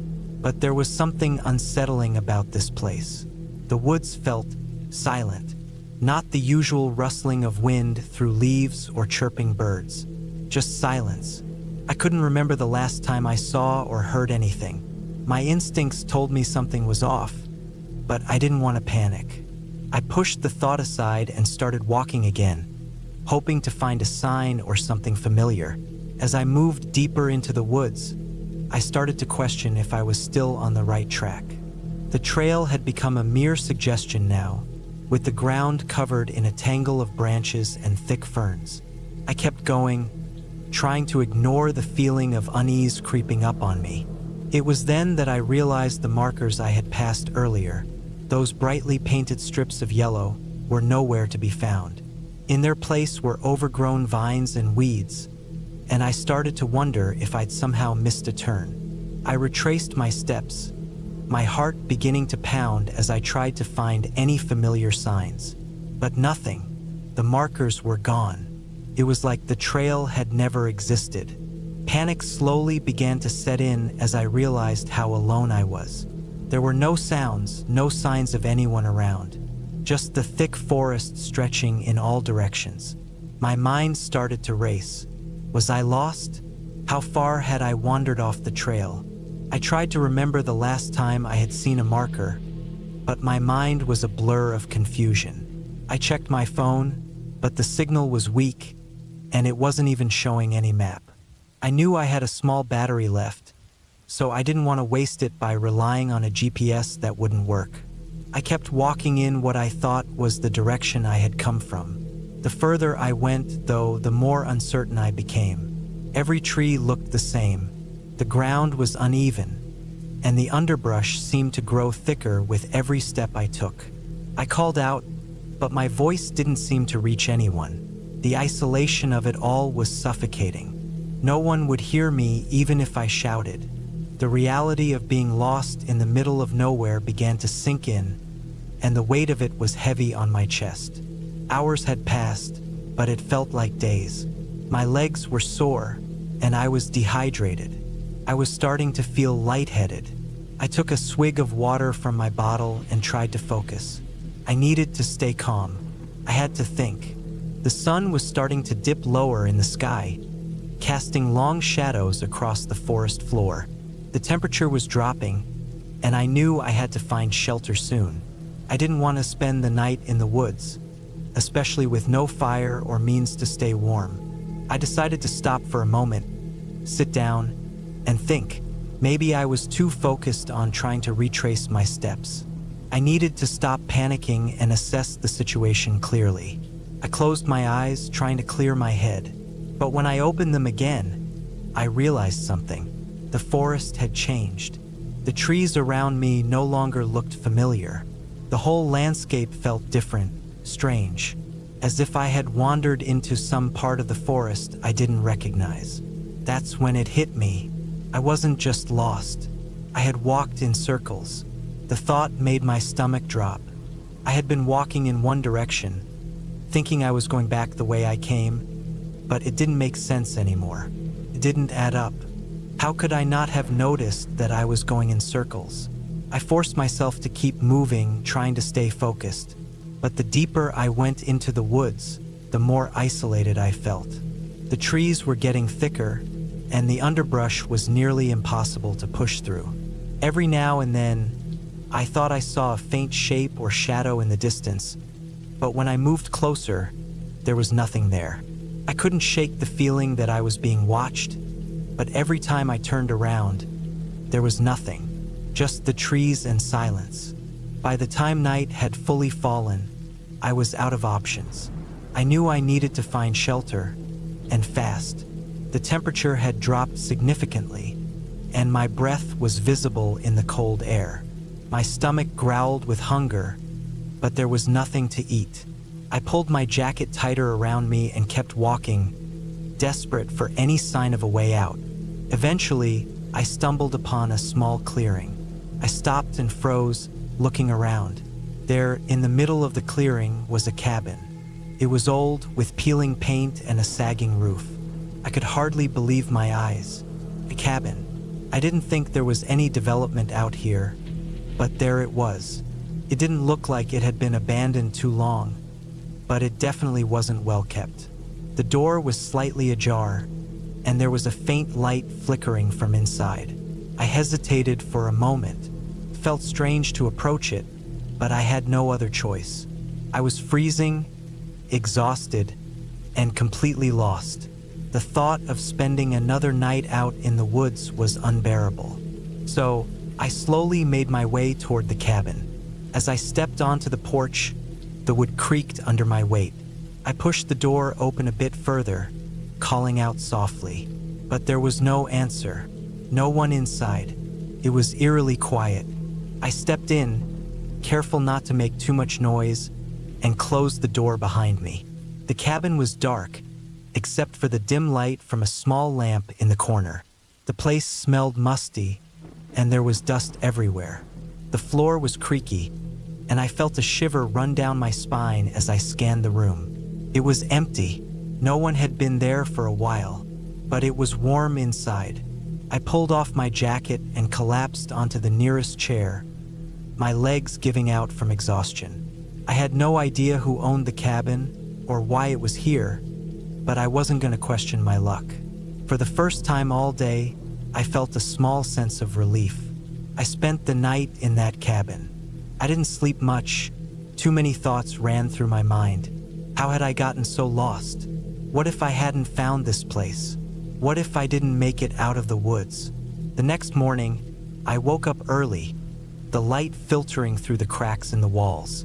I knew I couldn't stay there forever. I needed to get back to civilization, but at least I had made it through the night. When I left the cabin, I followed the trail I had stumbled upon earlier, hoping it would lead me to some sort of sign or marker.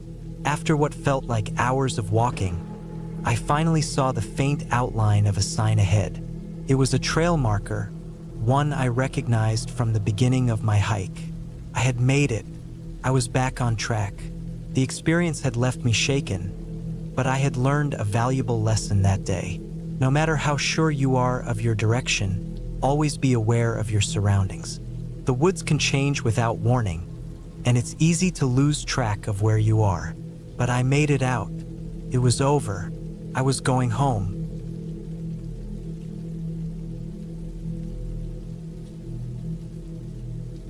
I had been planning this solo hiking trip for months. It was supposed to be the perfect getaway. A few days in the mountains, some peace and quiet, no distractions. I'd packed light, just the essentials. A tent, a sleeping bag, some food, water, and a few books to keep me company. The weather forecast predicted clear skies, so everything seemed lined up perfectly. I started my hike early in the morning, as soon as the sun started to rise over the ridges. The trail was narrow at first, winding through thick forest, but soon opened up to a more rugged, less traveled path. The kind of trail that makes you feel like you're getting away from it all. Birds were chirping, and I could hear the soft rustle of leaves in the wind. It was everything I wanted it to be, peaceful and isolated. Around noon, I was passing through a clearing when I saw them, 2 hikers. They were ahead of me, walking in the opposite direction, but they stopped when they saw me. I gave them a friendly wave, like you do when you cross paths with fellow hikers. They didn't wave back. One of them, a man, nodded awkwardly, but the woman next to him didn't even glance my way. There was something off about them, like they were just a little too stiff, a little too mechanical. "Nice day for a hike, huh?" I asked, trying to be friendly. The man's voice was low, almost a mumble. "Yeah, good day." I waited for more, but there was nothing else. Just that uncomfortable silence. I shifted my pack, glancing at the woman. She hadn't said a word. Her eyes didn't meet mine. She stared off into the trees, her expression unreadable. I shrugged it off, figuring they were just not the talkative type, and continued on my way. But as I made my way deeper into the woods, I couldn't shake the feeling that something wasn't right. Every so often, I would glance behind me and they would be there. Still walking, still ahead of me, but always just far enough to keep a distance. The man's head would turn once in a while, and I'd catch his eyes, but that was it. No more conversation. By mid-afternoon, I began to notice a pattern. Every time I would stop for a break, just to sip some water or catch my breath, I'd hear their voices. Faint, like whispers, but unmistakably close. At first, I thought it was the wind playing tricks on me, but it was becoming more frequent. Each time I stopped, they'd be just over a ridge or through a thicket, out of sight but always close. The uneasy feeling started to grow. I tried to tell myself it was nothing. Maybe they were just on the same trail. After all, it was a relatively popular route, even if it was a little out of the way. But the longer the day went on, the stranger it all felt. It wasn't until I stumbled across their abandoned backpacks that the panic started to creep in. It was just past a small creek when I noticed them. 2 heavy-duty packs lying on the side of the trail, partially covered by fallen leaves. My first instinct was to think they had just taken a break. But something about the way they were left behind, the way they looked almost abandoned, set me on edge. No one would leave their packs like that unless something was wrong. I approached them slowly, my heart racing. The packs looked perfectly fine, no obvious signs of damage or struggle. But when I peered inside one of them, my stomach turned. There was no food, no water, only a few odd items, a first aid kit, a map, some rope. It didn't make sense. The trail was rough, and the weather was unpredictable. Whoever was out here needed their supplies. The thought of the hikers, so distant and strange, now made my blood run cold. I checked the other pack, and it was the same. Just strange, random items. But no food, no real survival gear. I felt my chest tighten as I realized the obvious. Those hikers had been following me. I had been so caught up in my own thoughts, so busy trying to shake the feeling, that I hadn't noticed them staying just behind me.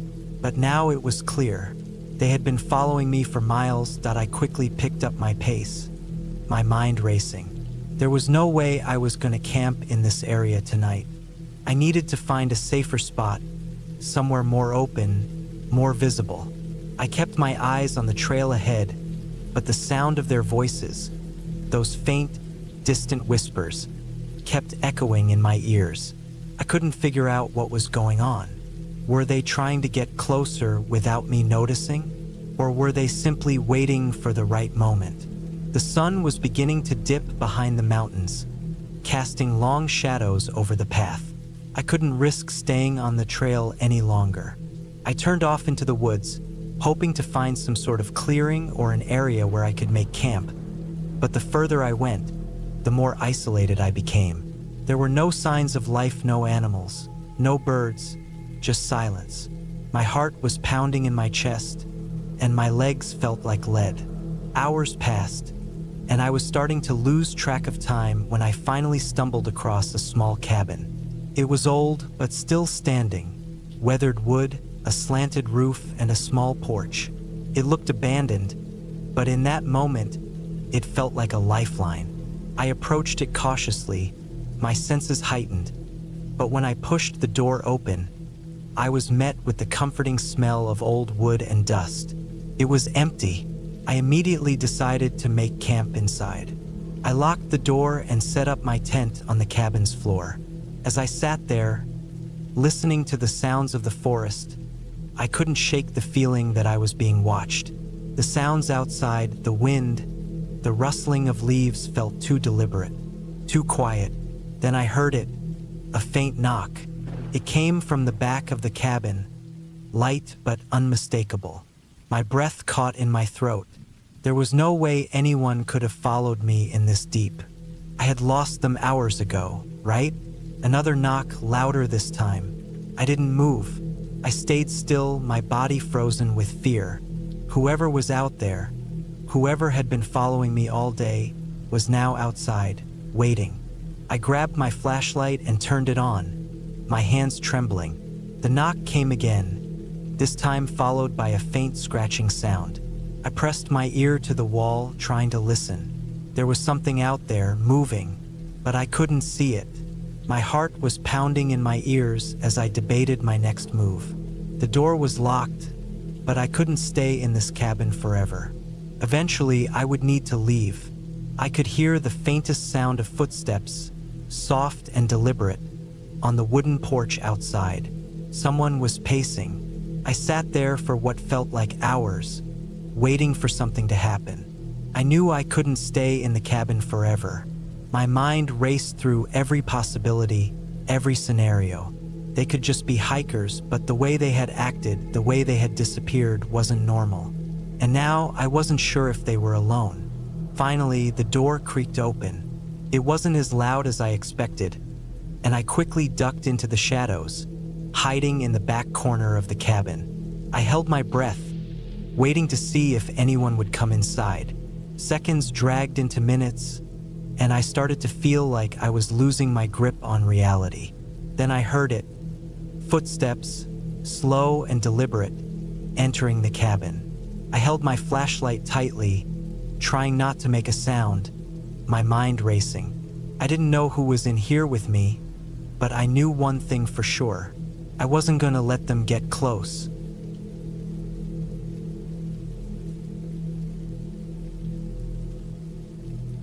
It was the kind of day where the sun barely made it through the thick clouds, and the air felt damp with the promise of rain. I had never been good at tracking, but the desperation in the voice of the mother had been enough to convince me to take on the search.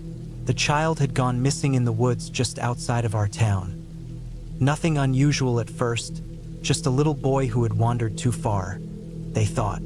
But hours had passed, and no one had heard a thing since. The woods weren't far from my cabin, but I knew them like the back of my hand. It was the same place I'd gone to escape from everything: work, people, the noise of everyday life. I grabbed my pack, slipped on my boots, and headed out the door. It was late afternoon, and the sun was starting its slow descent, casting long shadows over the trees. The trail from where the boy was last seen led into the dense forest, thick with evergreens and underbrush. I wasn't sure how far I would need to go to find him, but I knew it wasn't going to be quick. After a quick glance at the small group of volunteers already searching in the distance, I decided to head off on my own. It felt like a decision I would regret, but at the time I felt like I could do more than wait. The ground was soft beneath my boots, the kind of forest floor that sinks with every step. Leaves crackled as I pushed my way through thick undergrowth, my senses alert for any sign of movement.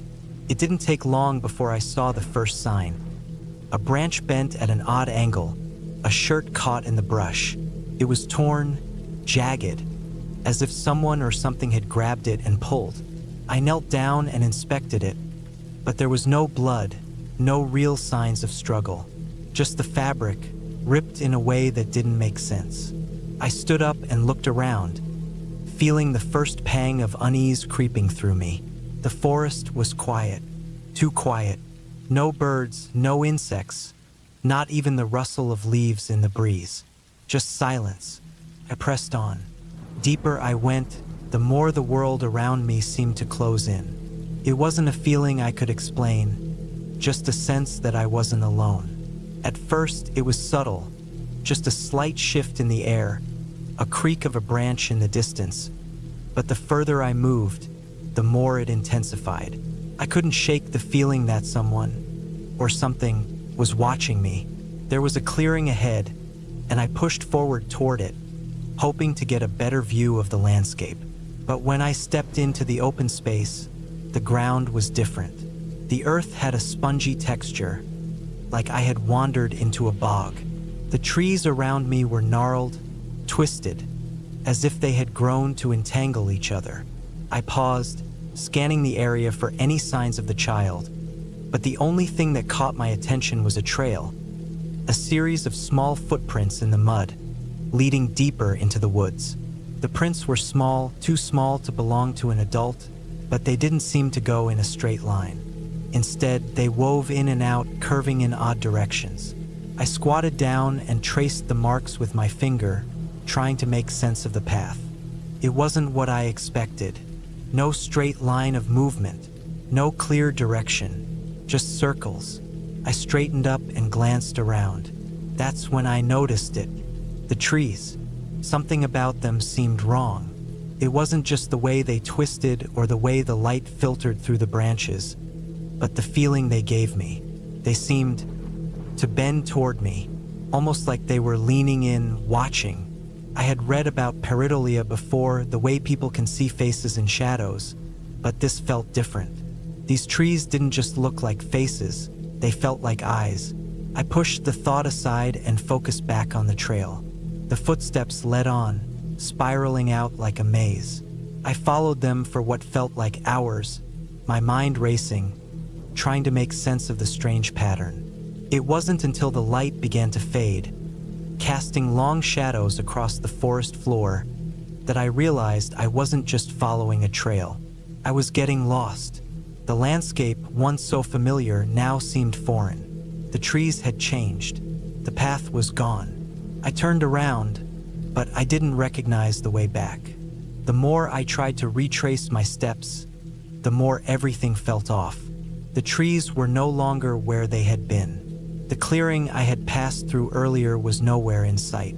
I was surrounded by a sea of unfamiliar trunks, their branches reaching out like skeletal hands. I was lost. I didn't panic immediately. There was no point. I had been in the woods enough to know the first rule. Don't panic, because panic only makes things worse. But deep down, I felt a growing fear. The air had gotten colder, and I could see my breath misting in front of me. The shadows were longer now, and the silence had returned, deeper, heavier than before. I heard something, a snap of a twig, sharp and sudden. I froze. It was faint, but it was there, somewhere to my left. I turned in that direction, my heart pounding, but there was nothing, just more trees, the same dark shapes looming in the dusk. I took a deep breath and kept moving, trying to remain calm, trying to convince myself that the boy was still out there. Maybe he was lost too. Maybe we'd find each other. But as I walked on, the tracks grew more erratic. The circles grew tighter, spiraling toward a single point. I found myself following the prints to the base of an old, gnarled oak. The ground around it was disturbed.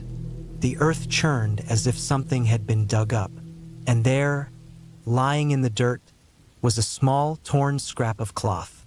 It was the same fabric as before, the shirt from earlier. But now, I wasn't sure whether it was the boy's shirt or something else. That's when I heard it again. The sound of footsteps behind me. I spun around. Nothing. The forest was still. Too still. I stood there, my breath coming fast now, sweat forming on the back of my neck. The fear that had been creeping up on me finally took hold, and I realized that I wasn't just following the boy anymore. I had been led somewhere I shouldn't be. The footsteps had been my own. The sound of the earth shifting, the occasional snap of a twig underfoot. That had been me all along. But this was different. The circles in the mud, The strange pattern, the feeling of being watched. It all clicked. I wasn't chasing the boy. I had been chasing something else. Something that had led me in circles, making me think I was searching for a lost child when all along, I was just getting deeper into its trap. I took a step back, my mind racing, and then I stopped. The realization hit me hard. There was no child. The prints were a trick, a distraction. Something had been manipulating me, leading me further into the woods, away from safety, away from help. I took another step back, then turned, my feet moving faster as I retraced my steps. This time, for real. I wasn't looking for a child. I was looking for my way out. The air grew colder, and the trees seemed to close in even tighter. The forest felt like it was swallowing me whole. I could hear my heartbeat now, pounding in my chest, as I pushed through the underbrush. Every snap of a twig made my heart jump. Every rustle in the leaves sent a surge of adrenaline through my body.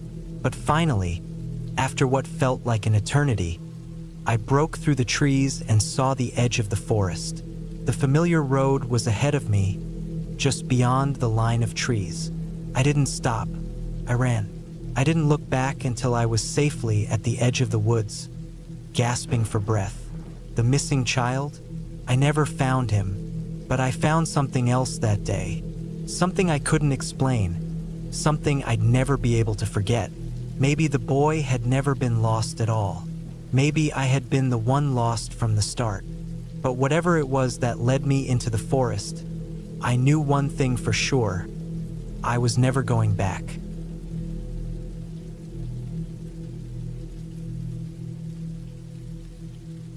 It was late afternoon when Jake and I reached the peak of the ridge. The air was thin, and the mountain's cool breeze hit us with the kind of refreshment that only comes after a long hike. The view was stunning. The whole valley spread out beneath us like a patchwork quilt of forests and fields. But as the sun started its descent toward the horizon, I felt a creeping unease. There was something off about the trail we were on. It didn't quite match what we had seen on the map earlier that day. Jake and I had been friends since college, both of us avid hikers, but this was our first time tackling the rugged terrain of the Blue Ridge Mountains. We'd spent the day following a trail marked on the map, but the farther we went, the more disorienting the landscape became. It didn't help that the GPS signal kept flickering in and out, especially as we descended into thicker, denser forest. The map had been a lifeline up to that point, but now it felt almost useless. We stopped to check our coordinates. Jake fiddled with his phone, but the signal was practically non-existent. He looked at me, brows furrowed, and I could tell he was thinking the same thing I was. This wasn't the trail we had planned on. "I think we missed something," he muttered, looking around at the dense trees that now crowded the path. I nodded, glancing at the surroundings. The trail was definitely changing. The narrow path we had followed for hours had split several times, each new direction confusing us more. The map showed a single route, but here, there were multiple forks that didn't match anything on the paper. The trees were thickening, and a chill was creeping into the air. It was becoming harder to see as the shadows lengthened. I pulled out the map again, trying to make sense of it. The ink was faded, and there was no clear way to match our current location to the map's marked paths. A few trails seemed to have disappeared altogether, replaced by overgrown patches of brambles and tall grass. Others led to dead ends or twisted back in the opposite direction, leaving us no clearer on how to find our way back. I felt the familiar pang of worry settle in my chest. The sun was almost gone, and we were well into the unknown now. The mountain's terrain wasn't forgiving, and with every passing minute, the shadows stretched longer and darker. We could hear the distant call of some birds, but other than that, the forest had grown eerily quiet. A deep, unsettling silence that seemed to press in on us. Jake was pacing back and forth now, muttering under his breath as he checked his phone again. "I don't like this. We should have turned back sooner." I nodded, But there was no turning back now. We were too far into the woods, and heading back the way we came wasn't a guaranteed solution. In fact, I wasn't even sure which way that was anymore. The trail had become a maze of conflicting directions, and the fading light made it even harder to navigate. "What do you think?" Jake asked, his voice tight. He wasn't used to being in this kind of situation. Neither of us were. "We need to make a decision. Either we set up camp here for the night and try to figure this out in the morning, or we keep moving, hoping to find something familiar," I said, feeling the weight of the moment. Neither choice was ideal. Staying out here overnight meant more risk. Wild animals, colder temperatures, and the possibility that we might make things worse. But continuing in the dark was equally dangerous. We could easily get more lost. "Let's keep going," Jake said finally, his voice determined, but I could hear the uncertainty there too. He was just as scared as I was. "We can't just sit here. Maybe we'll find something soon." We packed up our gear, keeping our voices low, trying not to let the anxiety in our chests show. The decision had been made, and now we had to follow through. But with every step, the forest grew darker, the trees pressing in tighter. The sounds of the wilderness had quieted even further, and it felt as if we were the only two people on Earth. It was at least an hour later when the first real sign of trouble showed itself.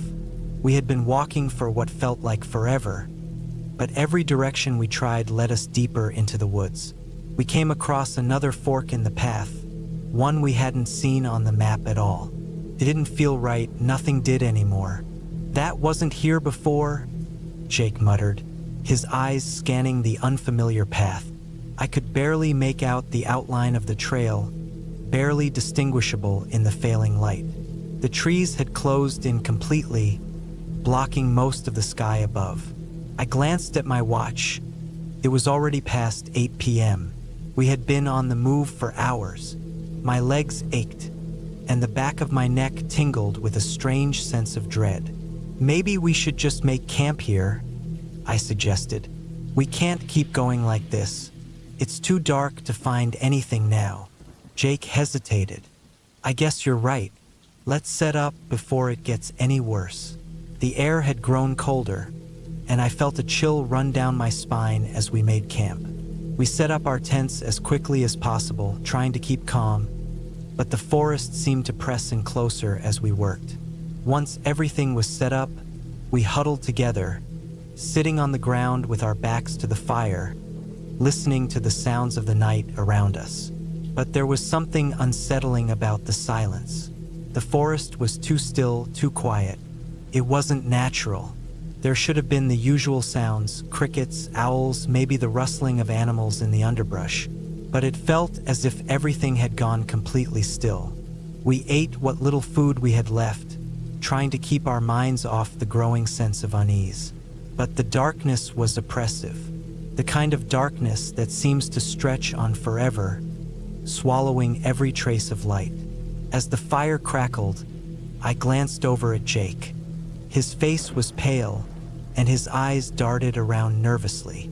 He knew, just like I did, that something was wrong. Eventually, exhaustion took over, and we both fell into a restless sleep. But the night didn't pass quietly. The sounds that had been absent for so long suddenly returned, but they weren't comforting. It was as if something was moving out there in the woods, just beyond the edge of our firelight. A shifting in the trees, a rustle in the underbrush. I couldn't see anything, but I could feel it, the presence of something out there watching. The night stretched on forever, and neither of us slept much. The next morning, we packed up quickly. The daylight was a relief, but it didn't change the fact that we were still lost. I tried the GPS again, but it was still useless. We had to trust our instincts now, the map long forgotten. We retraced our steps, slowly and cautiously, but nothing felt familiar. Every tree, every path seemed like it belonged to a different world. Then, just as we were about to give up hope, we stumbled upon a small clearing. At first, I thought it was just another trick of the forest, another confusing path that led nowhere. But as we stepped closer, I saw it. A cabin. A small, wooden cabin, tucked away in the middle of nowhere. It wasn't on the map. It wasn't anywhere. But there it was, standing alone in the clearing, its walls weathered and aged. The door was slightly ajar, and the roof had seen better days, but it was a cabin, and it was real. We didn't know what to do. The place was empty, abandoned, and there was no telling how long it had been sitting there. But it was shelter, and we needed it. We stepped inside cautiously, the air inside musty and cold. It felt like stepping back in time. The old furniture covered in dust, the remnants of a life long gone. We stayed there until we could find our way back out.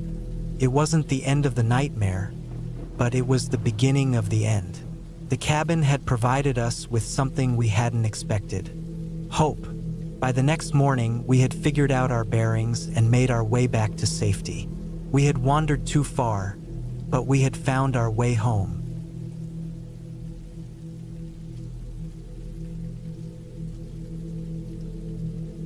It was supposed to be an easy hike, just a quick trip up into the foothills near a small, quiet town in the Pacific Northwest.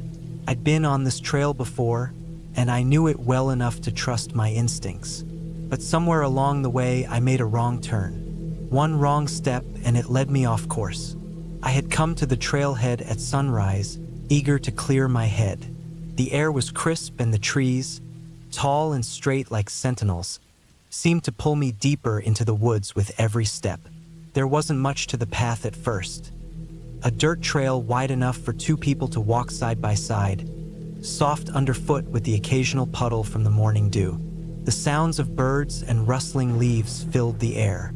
It was peaceful, like the kind of morning that makes you forget about everything outside of nature. The first mile passed without issue, and I reached the fork in the trail.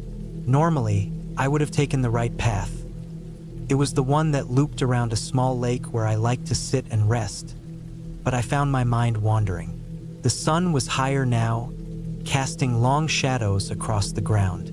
A small sign at the junction pointed left toward a trail I hadn't seen before. Unmarked. It read in faint letters. I'd never noticed it before, but it looked well enough used. I wondered if maybe it led to something new, something I hadn't explored yet. So, on a whim, I decided to take it. The first few hundred yards were easy enough. The trail was narrower than the one I'd been following, but still passable. It wound through dense trees that blocked out the sun, leaving only slivers of light filtering down. As I walked, I felt a slight thrill of excitement.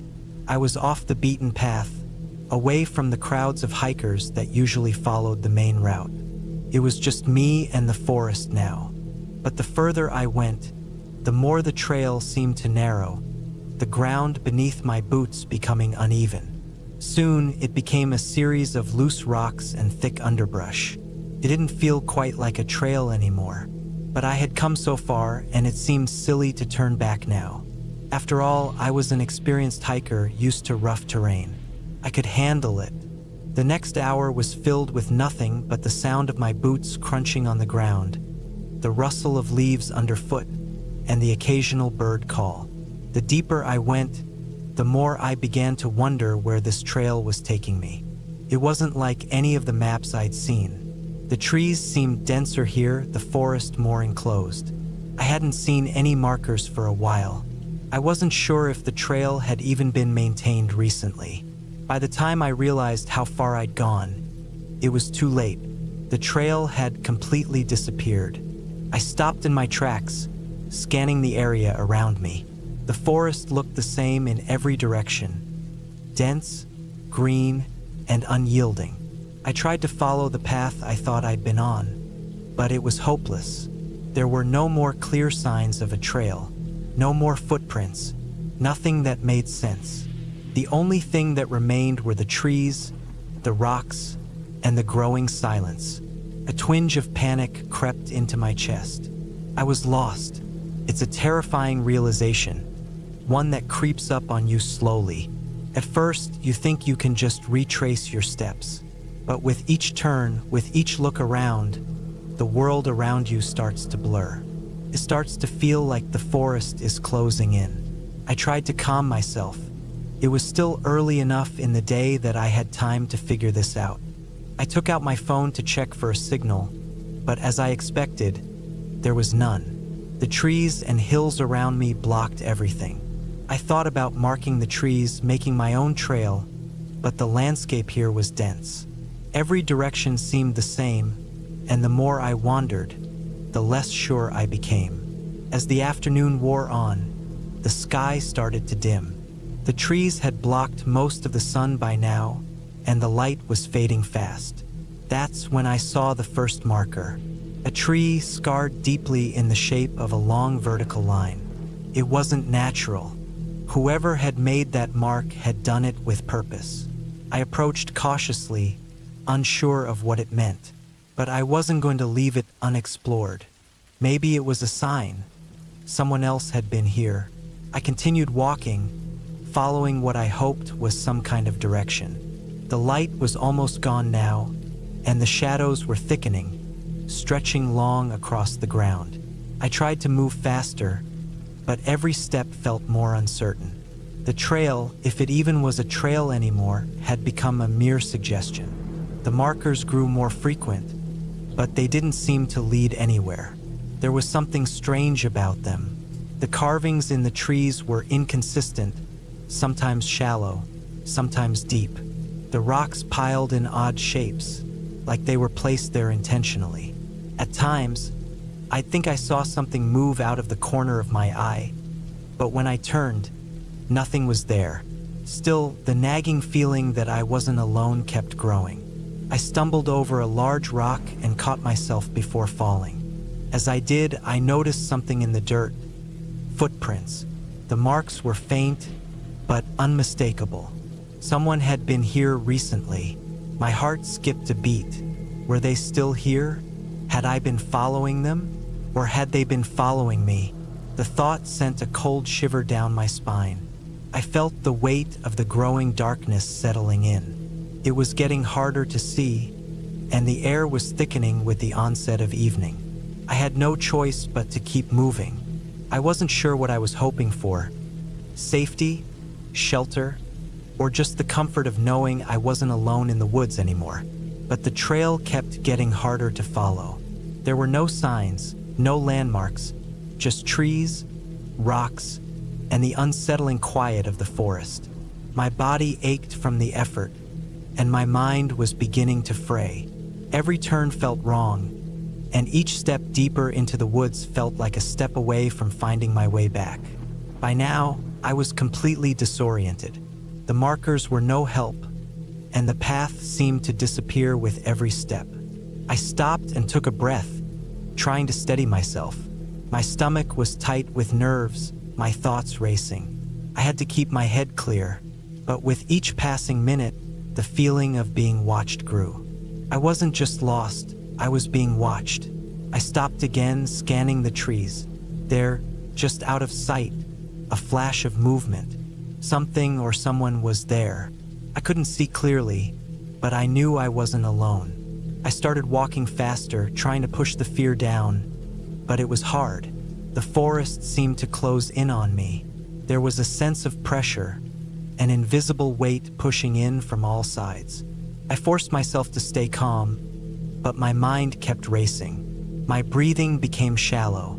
The sound of my footsteps echoed in the silence. Finally, after what felt like an eternity, I saw something ahead. A break in the trees. Clearing. I didn't hesitate. I pushed forward, stepping into the open space. And then I saw it. A small cabin tucked away at the edge of the forest. It wasn't much, but it was real. A shelter. I ran toward it, my heart pounding in my chest. As I approached, I could see the windows were dark. No signs of life. I didn't care. I needed shelter. I needed safety. I reached for the door, half expecting it to be locked, but it opened with a creak. Inside, it was just a simple, rundown cabin. Dust covered the floors, and there was a faint smell of wood and mildew in the air. But it was a place to rest, a place to catch my breath. I didn't know who had built this cabin or why it was here, but at that moment, it was my salvation. I locked the door behind me, not that it would have made much of a difference. I didn't feel completely safe, not really, but the cabin was a place to stop, to collect myself. I found an old chair by the window and sat down. As the night settled in, I kept my eyes on the forest outside. The stillness of the woods pressed against the cabin walls. And somewhere, in the distance, I thought I heard footsteps again. But this time, they didn't get any closer. By morning, I was ready to leave the cabin behind. I had no idea where I was or how I'd gotten here, but the woods felt different now. The fear that had followed me seemed to vanish as I stepped back onto the trail. I retraced my steps carefully, marking trees and rocks as best I could. By mid-morning, I finally found the familiar path again. It was as if the woods had let me go. I made my way back to the main trail, exhausted but grateful. As I reached the trailhead, I couldn't help but glance back over my shoulder at the woods. They were still there, silent, waiting, as if they knew I'd be back one day. But for now, I was safe.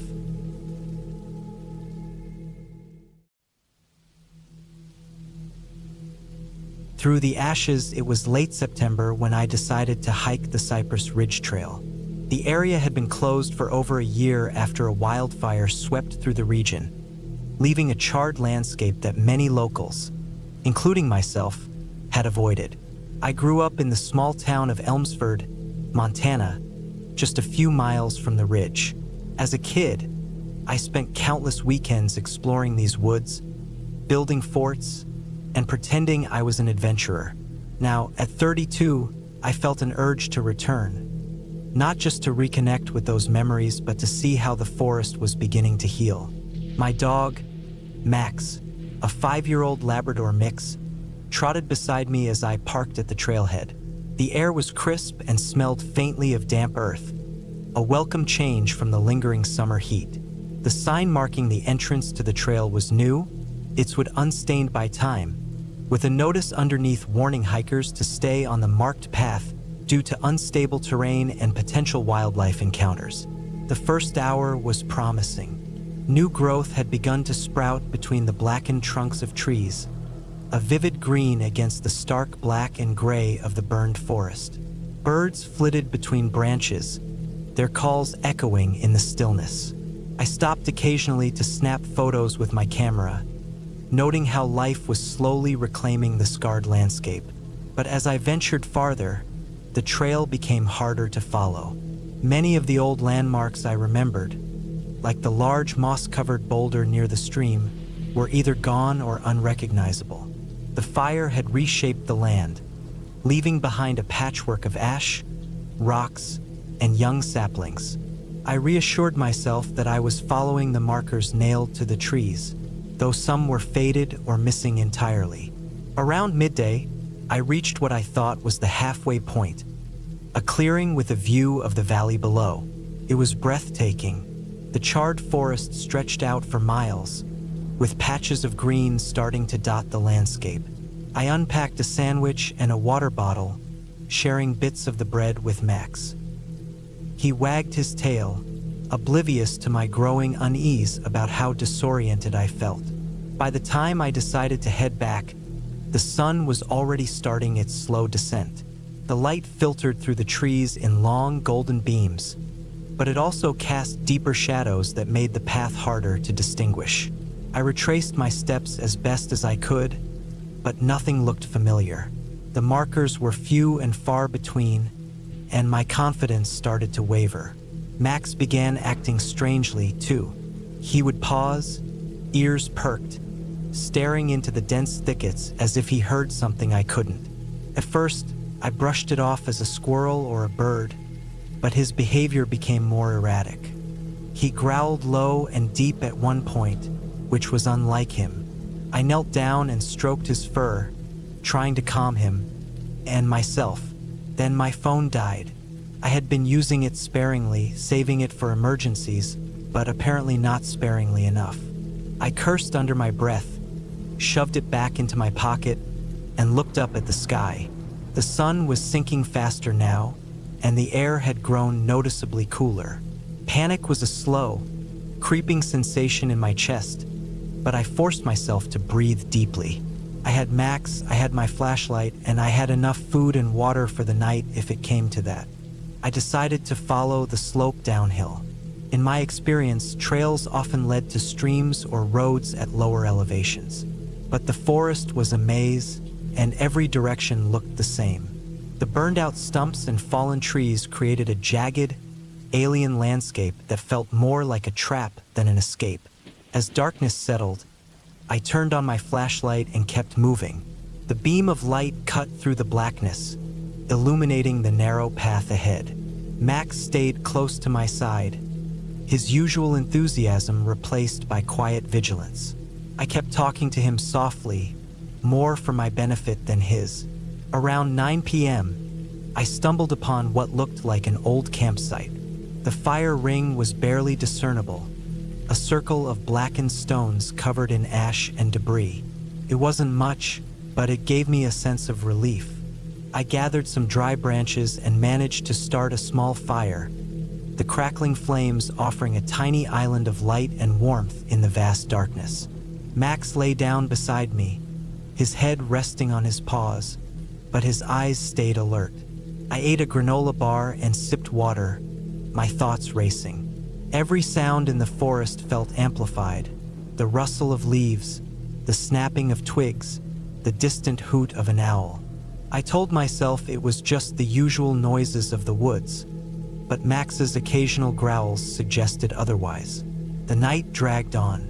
I tried to sleep, but every time I closed my eyes, I felt vulnerable, exposed. The fire was my only comfort, though I knew it wouldn't last long without more wood. I debated whether to venture out to gather more, but the thought of leaving the small circle of light was terrifying. At some point, Max stood up suddenly, his body rigid. He stared into the darkness, growling low and deep. I grabbed my flashlight and shone it in the direction he was looking. The beam landed on a pair of glowing eyes, low to the ground and unmoving. My heart leapt into my throat as I realized it was a coyote, or perhaps a small wolf. I yelled, waving the flashlight and throwing a stick in its direction. The eyes disappeared, and I heard the sound of it retreating into the brush.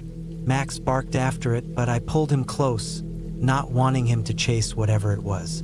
The rest of the night was a blur of anxiety and exhaustion. I kept the fire going as long as I could, dozing off in short bursts. By dawn, the forest was bathed in pale, cold light.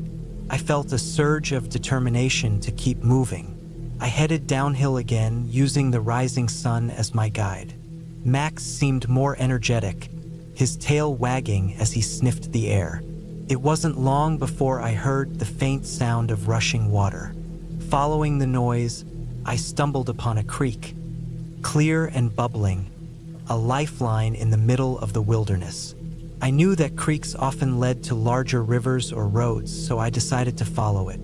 The going was slow, with uneven terrain and fallen logs blocking the way, but the sound of the water kept me focused. By midday, I saw something that made my knees go weak: a dirt road cutting through the forest. It wasn't wide, but it was unmistakably man-made. I followed it for what felt like hours before I heard the distant hum of an engine. A park ranger's truck came into view, and I waved my arms frantically. The ranger, a middle-aged man with a kind face, stopped and rolled down his window.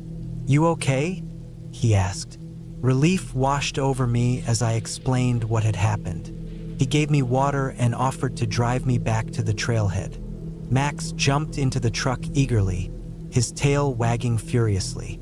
As we drove, the ranger told me that the area was still recovering from the fire and that many hikers had reported getting lost recently. The markers were being replaced, but it was a slow process. When I finally reached my car, I felt an overwhelming sense of gratitude. The forest had changed, and so had I. It wasn't the place of my childhood anymore, but it was still alive, still growing. As I drove home with Max snoozing in the back seat, I promised myself I'd return, better prepared next time.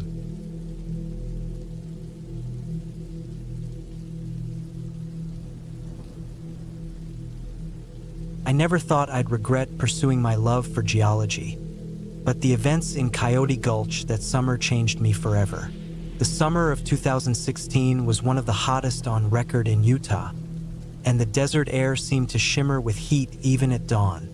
I was 25 at the time, an ambitious grad student working on my geology thesis. My goal? To study the unique sandstone formations deep within a little explored part of Coyote Gulch.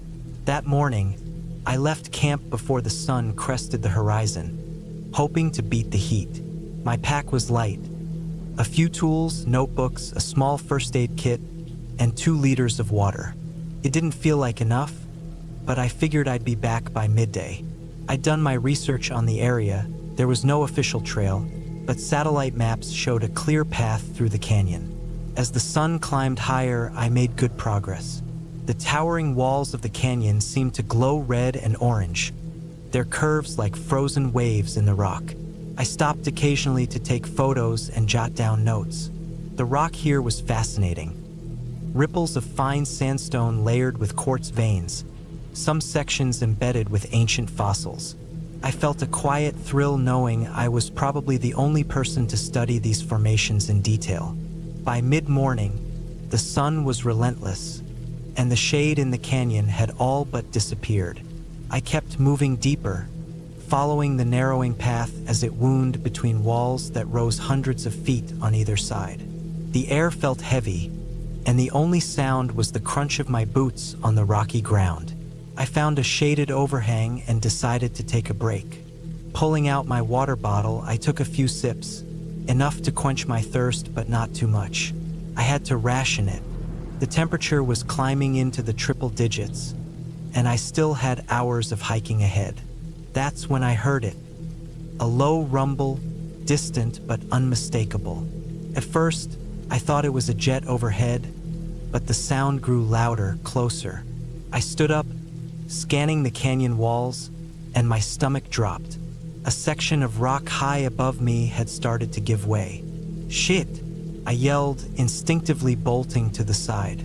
The rumble became a roar as boulders, dirt, and smaller rocks tumbled down.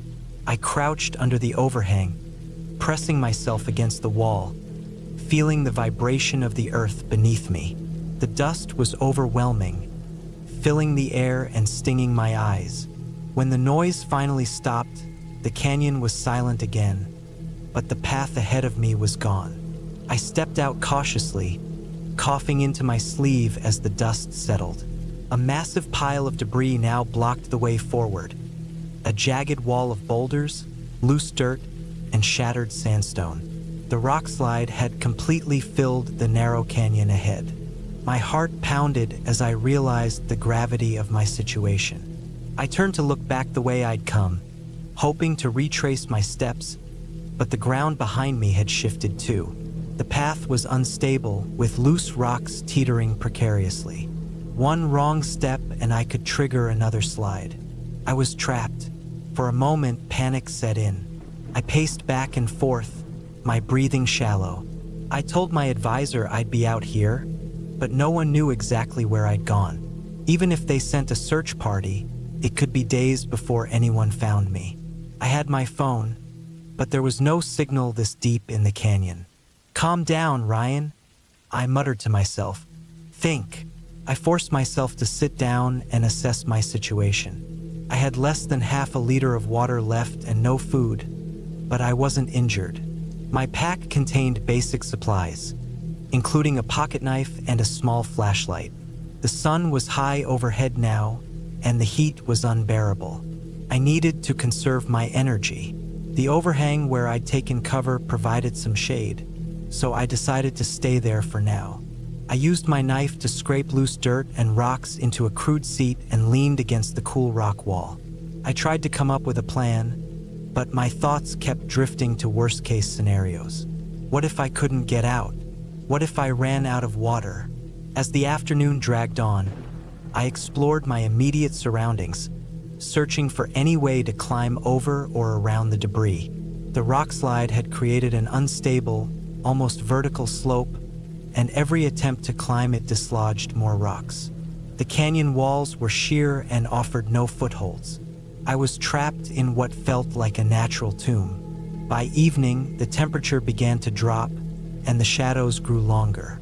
I tried to distract myself by jotting notes in my journal, but my hand shook with dehydration and exhaustion. My water was almost gone. I rationed the last few sips, knowing I'd need to save some for the next day. The night was cold and eerily silent. I wrapped my arms around my knees, trying to stay warm, and dozed off in short bursts. Every time I closed my eyes, I dreamed of water, streams, lakes, even the condensation on a cold glass. When I woke at dawn, my mouth was so dry it hurt to swallow. I knew I couldn't stay there another day. The heat would kill me if thirst didn't. I decided to try climbing the unstable slope again. Using my knife, I carved small holes into the dirt, testing each one carefully before pulling myself up. It was grueling work. Every few feet, I had to stop and catch my breath, my muscles trembling with effort. About halfway up, the ground beneath me gave way. I slid down several feet, scraping my hands and knees on the rocks. Blood mixed with dirt, but I forced myself to keep going. My vision blurred from the heat, and my head throbbed, but I couldn't stop. I couldn't let myself die here. Hours later, I reached the top of the debris pile. The sight of the open canyon ahead nearly brought me to tears. I stumbled forward, my legs barely holding me up, and kept moving. I didn't have a clear plan, just a desperate need to find help. As the sun climbed higher, I began to feel dizzy and disoriented. The canyon walls seemed to blur together, and I tripped over rocks more than once. My water was gone, and the heat was unbearable. I knew I was close to collapse. Then, as I rounded a bend, I saw something that didn't seem real. A small patch of green. A spring, trickling out from the base of the canyon wall, fed a tiny oasis of grass and shrubs. I dropped to my knees and drank deeply, the cold water reviving me almost instantly. I stayed by the spring for hours, resting in the shade and slowly rehydrating. When I felt strong enough, I continued down the canyon, following the sound of the stream as it grew into a small creek. Eventually, the canyon widened, and I spotted the faint outline of a dirt road in the distance. By the time I reached the road, I was barely conscious. A group of hikers found me and gave me food and water before driving me to the nearest town. It took weeks for me to recover fully, but I never forgot the lessons I learned in Coyote Gulch. Nature is beautiful, but it's also unforgiving. And no matter how much you prepare, sometimes survival comes down to sheer determination and a little luck.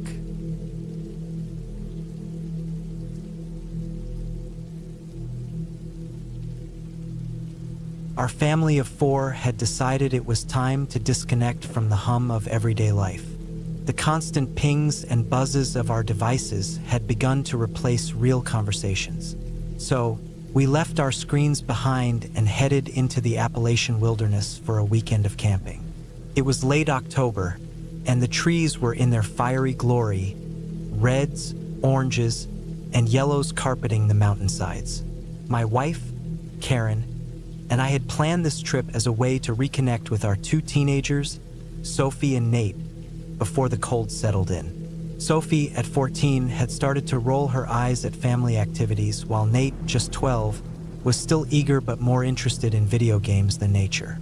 We picked a remote campsite at the base of Hawk Ridge, a place we'd read about online. It was supposed to have breathtaking views at sunrise, and I figured the site might inspire the kids to appreciate the outdoors. We arrived in the early afternoon, unloaded our gear, and set up camp. The air was crisp, and the ground was soft with fallen leaves. Nate and I struggled with the tent poles while Sophie complained about bugs.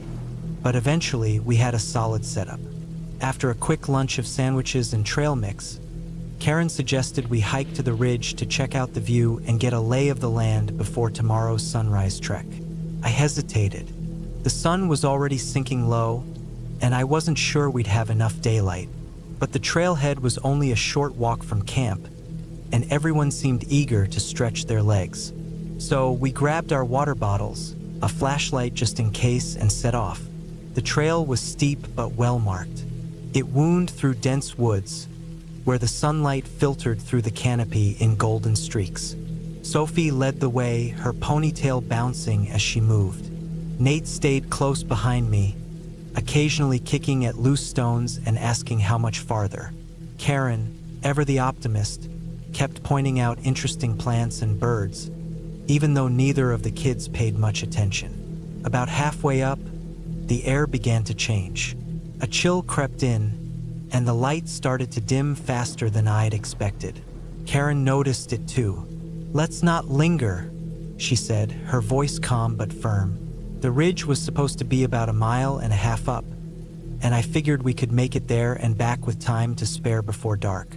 But then the fog rolled in. It was sudden, like a gray curtain had been pulled over the mountain. One moment, we could see the trail stretching ahead, and the next, everything beyond a few feet was swallowed up. Sophie stopped abruptly, causing Nate to bump into her. "What the heck?" he muttered, his voice unusually tense. "Stay close," I said, trying to keep my own nerves in check. The fog was thick and cold, clinging to our skin. It muffled the forest sounds, making everything eerily quiet. I pulled out the flashlight and clicked it on, but the beam barely cut through the haze. Karen suggested we turn back, and I agreed. But as we retraced our steps, the trail seemed less familiar. The trees loomed closer, their trunks like ghostly figures in the fog. Nate stumbled over a root, and I reached out to steady him. That's when Sophie spoke up, her voice trembling. "This doesn't look right," she said. I wanted to reassure her, but she was right. The trail markers we'd been following, small, painted blazes on the trees, were nowhere to be seen. We pressed on, hoping to find a familiar landmark, but the fog made every direction look the same. The sense of disorientation was overwhelming. I tried to keep track of the slope, thinking downhill would eventually lead us back to camp, but the ground beneath us seemed to shift unpredictably, sometimes steep, sometimes flat. Then came the fall. Nate, rushing to catch up after lagging behind, slipped on a patch of damp leaves. His ankle twisted with a sickening pop, and he cried out in pain. Karen and I knelt beside him, assessing the damage. His ankle was already swelling, and he couldn't put any weight on it without wincing. Karen tore a strip from her jacket to wrap it as a makeshift brace, but it was clear we'd have to slow down. I hoisted Nate onto my back, his arms around my shoulders, and we continued. Sophie clutched Karen's hand tightly, her earlier bravado gone. The fog showed no sign of lifting, and I felt a growing knot of dread in my stomach. We walked for what felt like hours. The flashlight's beam grew weaker, and the chill seeped deeper into our bones. Sophie started to cry quietly, her tears streaking down her pale cheeks. Karen whispered words of comfort to her, though I could barely hear them over the sound of my own labored breathing. At one point, the ground leveled out and I thought we'd found a clearing. But as we moved forward, I realized we were perilously close to a drop-off. The fog hid the bottom, but I could feel the void in front of us, a vast, empty space. "Back, back," I urged, my voice sharp. We edged away, hearts pounding. Exhaustion set in. Nate was heavy on my back, and my legs felt like lead. Karen suggested we stop and wait for the fog to lift, but the cold made staying still unbearable. We had no choice but to keep moving. Finally, after what felt like an eternity, we stumbled onto something familiar, a fallen tree we'd passed earlier in the hike. Relief washed over me. From there, I managed to piece together the direction of the trail. Step by step, we made our way down, the fog thinning as we descended. By the time we reached the base, the air was clearer, and the lights from our campsite were visible through the trees. Collapsing by the fire pit, we huddled together for warmth, too drained to speak.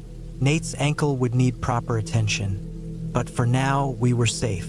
The fog still lingered in patches, swirling among the trees like a reminder of how close we'd come to disaster. That night, as I lay in the tent listening to the sounds of the forest, I couldn't shake the feeling of how fragile our safety had been. Nature, in all its beauty, had reminded us of its power.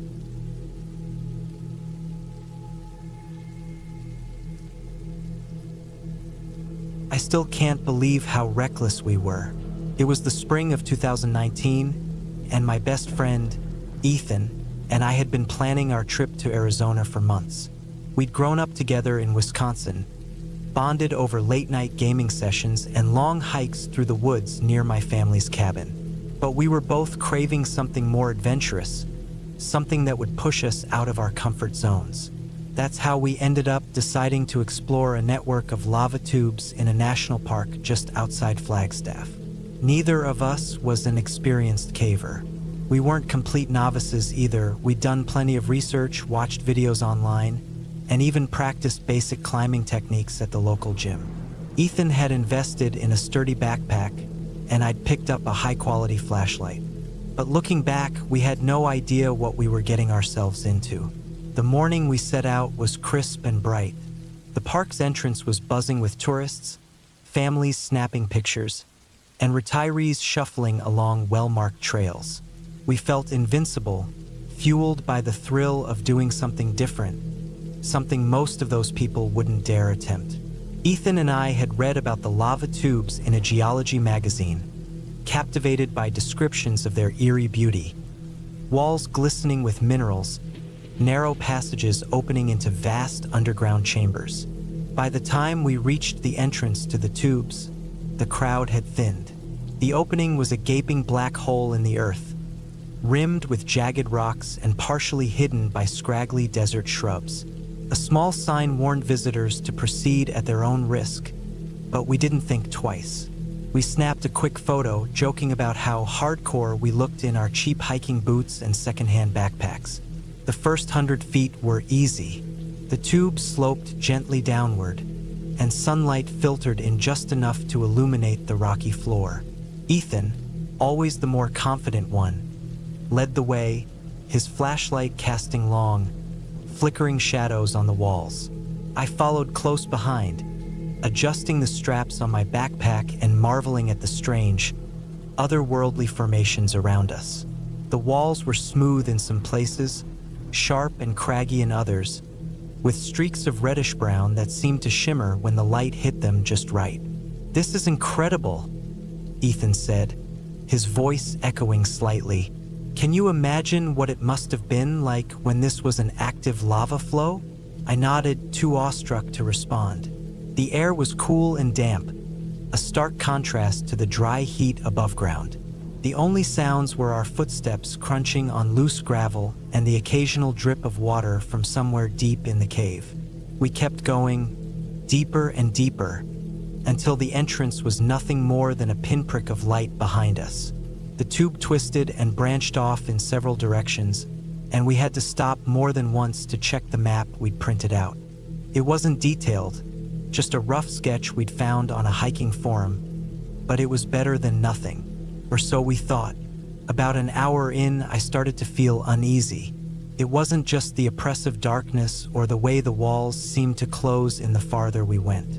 It was the realization that we were completely alone down here. No park rangers, no fellow adventurers, just us and miles of twisting, unfamiliar tunnels. "You think we should head back soon?" I asked, trying to keep the nervousness out of my voice. Ethan glanced at his watch. "We've got plenty of time.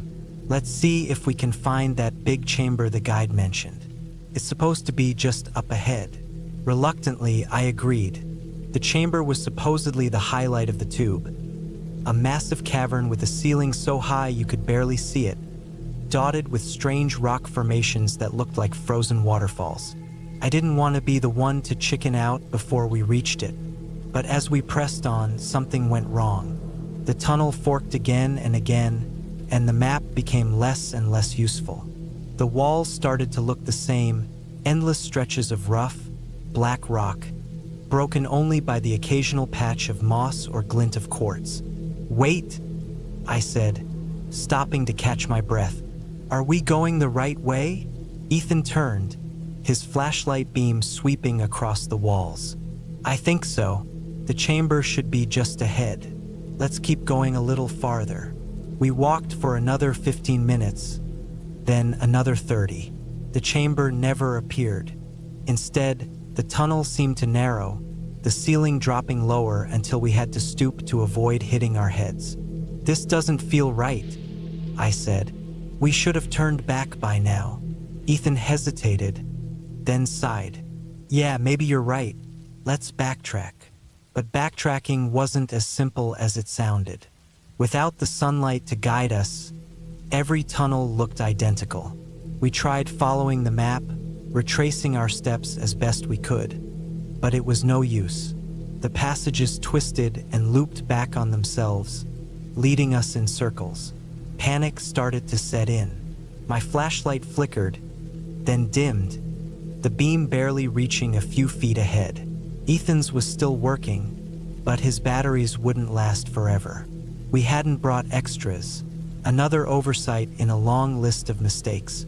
"Okay, don't freak out," Ethan said, though I could hear the strain in his voice. "We'll find our way out. We just need to stay calm." I nodded, swallowing the lump in my throat. "Yeah, calm. Got it." But staying calm was easier said than done. The tunnels seemed to close in around us, the silence broken only by the sound of our breathing and the occasional scrape of a rock underfoot. My legs ached, my mouth was dry, and my head throbbed from the constant tension. We kept moving, hoping against hope that we'd stumble upon something familiar. A marker we'd passed earlier, a patch of sunlight filtering in from above.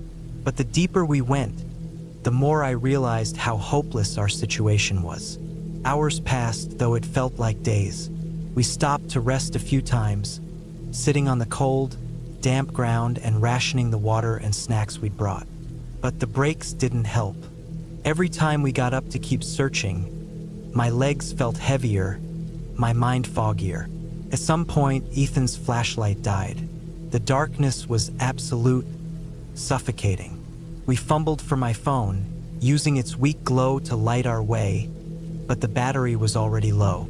"I don't think we're getting out of here tonight," Ethan said quietly. I didn't respond. There was nothing to say.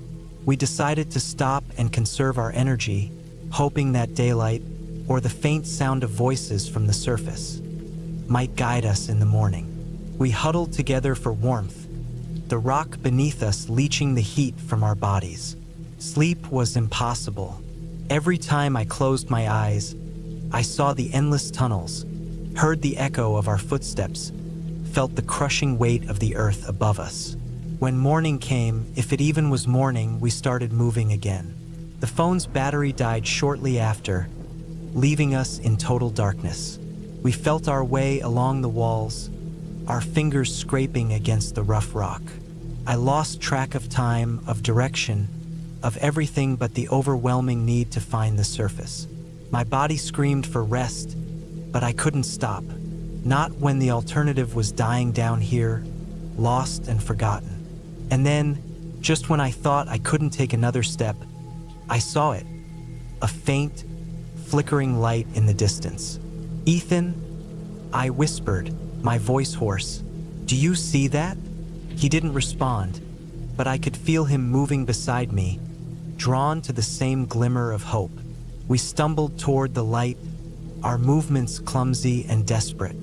It grew brighter, sharper, until we realized what it was. The mouth of the cave. The relief was overwhelming. We collapsed onto the rocky ground outside, gasping for air, the sunlight blinding after so many hours in the dark. A group of hikers found us not long after, alerted by our cries for help. They called for a ranger who helped us back to the trailhead. I don't know how we survived. We should have died down there, lost in the labyrinth of tunnels. But somehow we made it out. I haven't been back to a cave since. I don't think I ever will.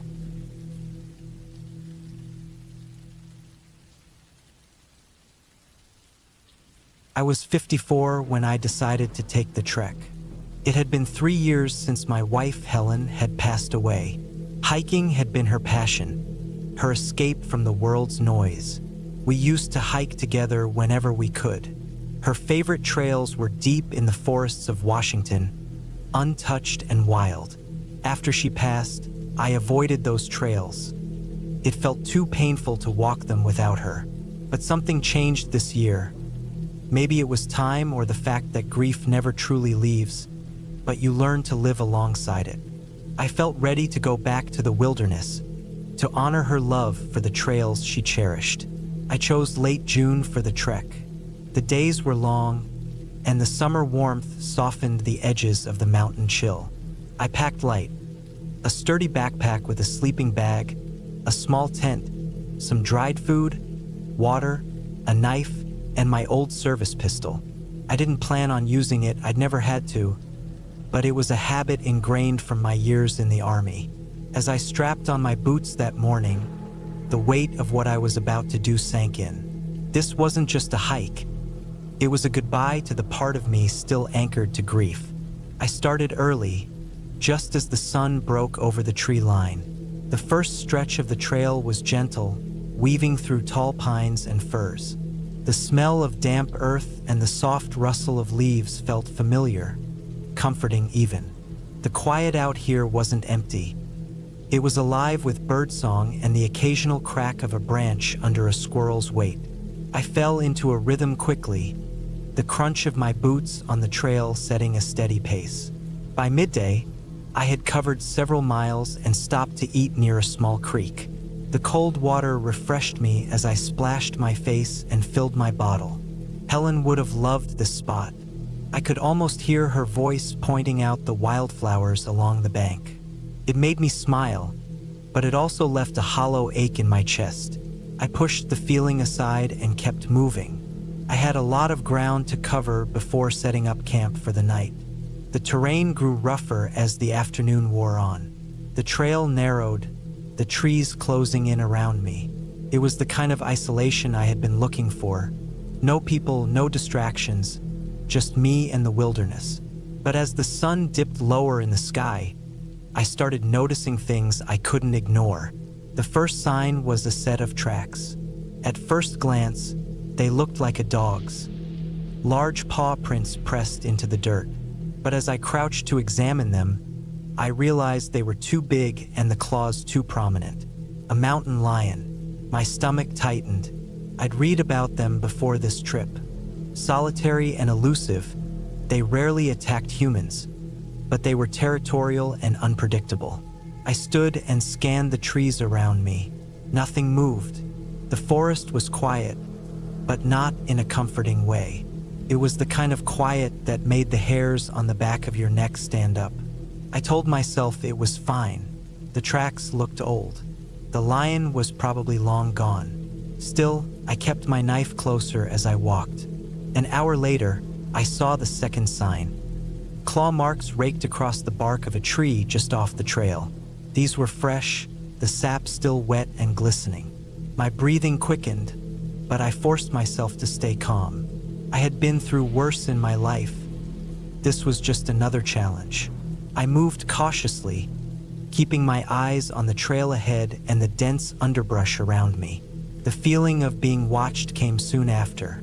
It was subtle at first, an itch at the back of my mind. Then it grew impossible to ignore.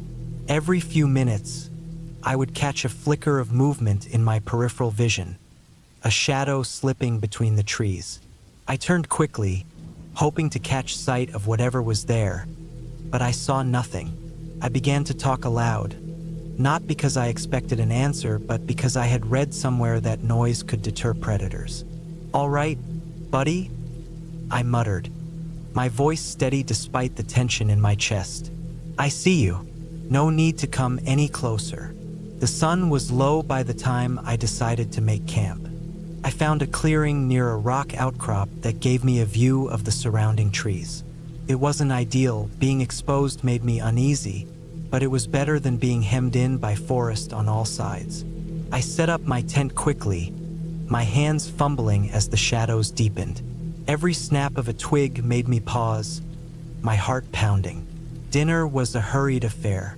I ate some dried fruit and jerky, washing it down with water. I didn't light a fire. It felt safer to stay as inconspicuous as possible. As darkness fell, the sense of being stalked grew stronger. I couldn't shake the image of golden eyes watching me from the shadows. I didn't sleep much that night. I lay in my sleeping bag, my pistol within arm's reach. The forest came alive with nocturnal sounds. Owls hooting, the distant cry of a coyote, but none of them matched the low, guttural growl I heard around midnight. It was close, too close. I froze, my hand gripping the pistol. The growl didn't come again, but I knew the lion was out there.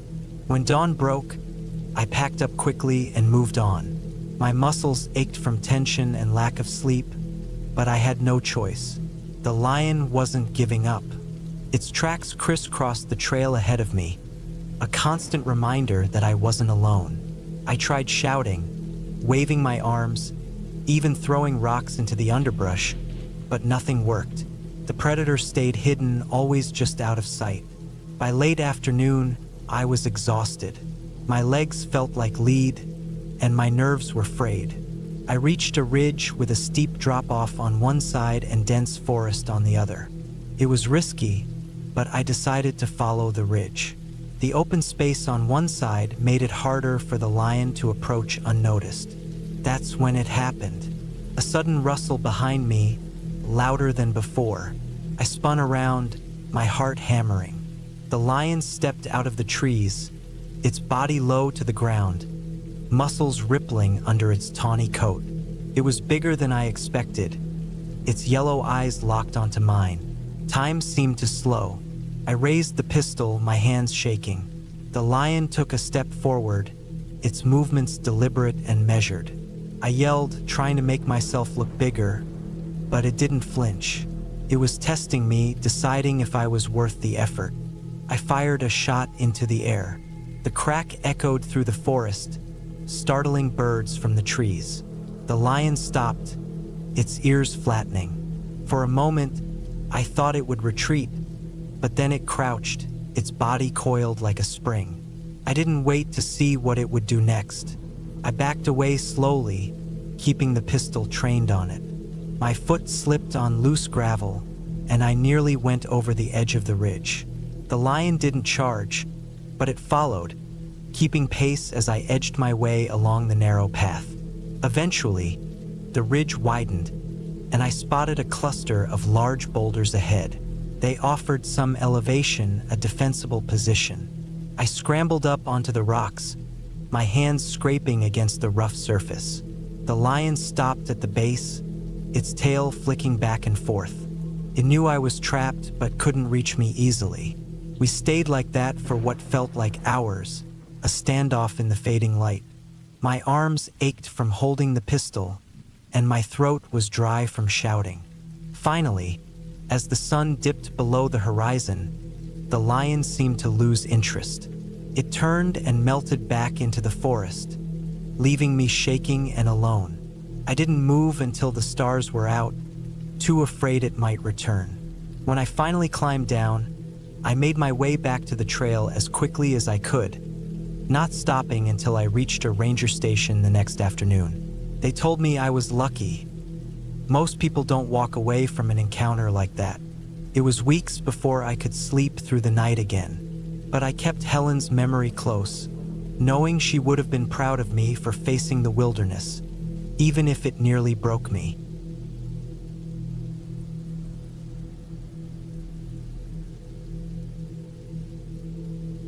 It was early spring, late March of 2018, when I decided to head into the canyons of Silver Ridge. The area was known for its rugged beauty, but more importantly, it was home to a rare species of warbler that nested there only during this time of year. As a wildlife photographer, these kinds of opportunities weren't just my passion, they were my livelihood. The forecast called for light rain, but nothing that concerned me. I'd hiked these canyons at least a dozen times, so I felt confident this would be a simple day trip. I packed light, just my camera gear, some snacks, water, and a compact first aid kit. I dressed in layers, thermal shirt, waterproof jacket, and hiking pants that would dry quickly if they got wet. My boots were sturdy and broken in, and I carried a lightweight trekking pole to help with stability on uneven terrain. By sunrise, I was already on the trail. The canyon was as beautiful as ever, the walls streaked with red and gold sandstone. The creek that ran through it babbled softly, its flow gentle and manageable. I kept my eyes peeled for movement in the trees, hoping to spot the warblers before the rain started. The air smelled fresh and earthy, a mix of damp soil and budding leaves. As the hours passed, I ventured deeper into the canyon. The trail narrowed, and the walls on either side grew taller, looming above me like ancient sentinels. I found myself stopping often to photograph other wildlife. Deer tracks near the creek, a hawk perched on a dead tree, even a patch of bright green moss that seemed to glow in the dim light. It was peaceful, almost meditative. Around noon, the sky darkened, and a light drizzle began.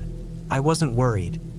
The rain was gentle, just enough to make the air feel crisp and cool.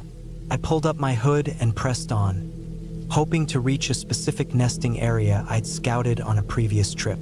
The trail by then was little more than a series of rough steps carved into the rock, but it was nothing I couldn't handle. That's when I noticed the creek. The water, which had been a calm trickle earlier, was now moving faster, its surface choppy. It wasn't alarming yet, but it was enough to give me pause. I'd heard stories about flash floods in the region, how storms miles away could send walls of water roaring through these narrow canyons. But the rain here was so light, and the forecast hadn't mentioned anything severe. I told myself I'd just be cautious and keep an eye on it. Another hour passed, and the drizzle turned into steady rain. The creek was now a small river, rushing and foaming as it carved its way through the canyon floor. The sound of the water echoed off the walls, louder than I'd expected. My unease grew, but I was stubborn. I was close to the nesting site, and I didn't want to leave without getting the shots I'd come for. When I finally reached the site, I felt a brief moment of triumph. The birds were there, flitting between the branches of a twisted juniper tree clinging to the canyon wall. I set up my tripod and snapped photo after photo, adjusting my lens to capture every detail of their vibrant plumage. For a while, I forgot about the rain, lost in the thrill of my work. It wasn't until I packed up my gear and turned back toward the trail that I realized how much trouble I was in. The creek had transformed into a raging torrent. The narrow path I'd followed earlier was now underwater, and the current was too strong to wade through safely. Panic bubbled up in my chest, but I forced myself to stay calm. I needed higher ground, somewhere safe to wait until the water receded. I climbed up a rocky slope, my boots slipping on the wet stone. The rain was heavier now, falling in sheets that blurred my vision. Every step was a struggle, my hands scrambling for holds on the slick surface. At one point, a chunk of rock crumbled beneath my weight, sending me sliding back down several feet. My palms and knees stung where they scraped against the stone, but I couldn't stop. Eventually, I found a narrow ledge about 15 feet above the water.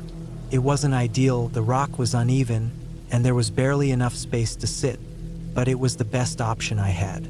I pressed my back against the canyon wall, my heart pounding as I looked down at the floodwaters churning below.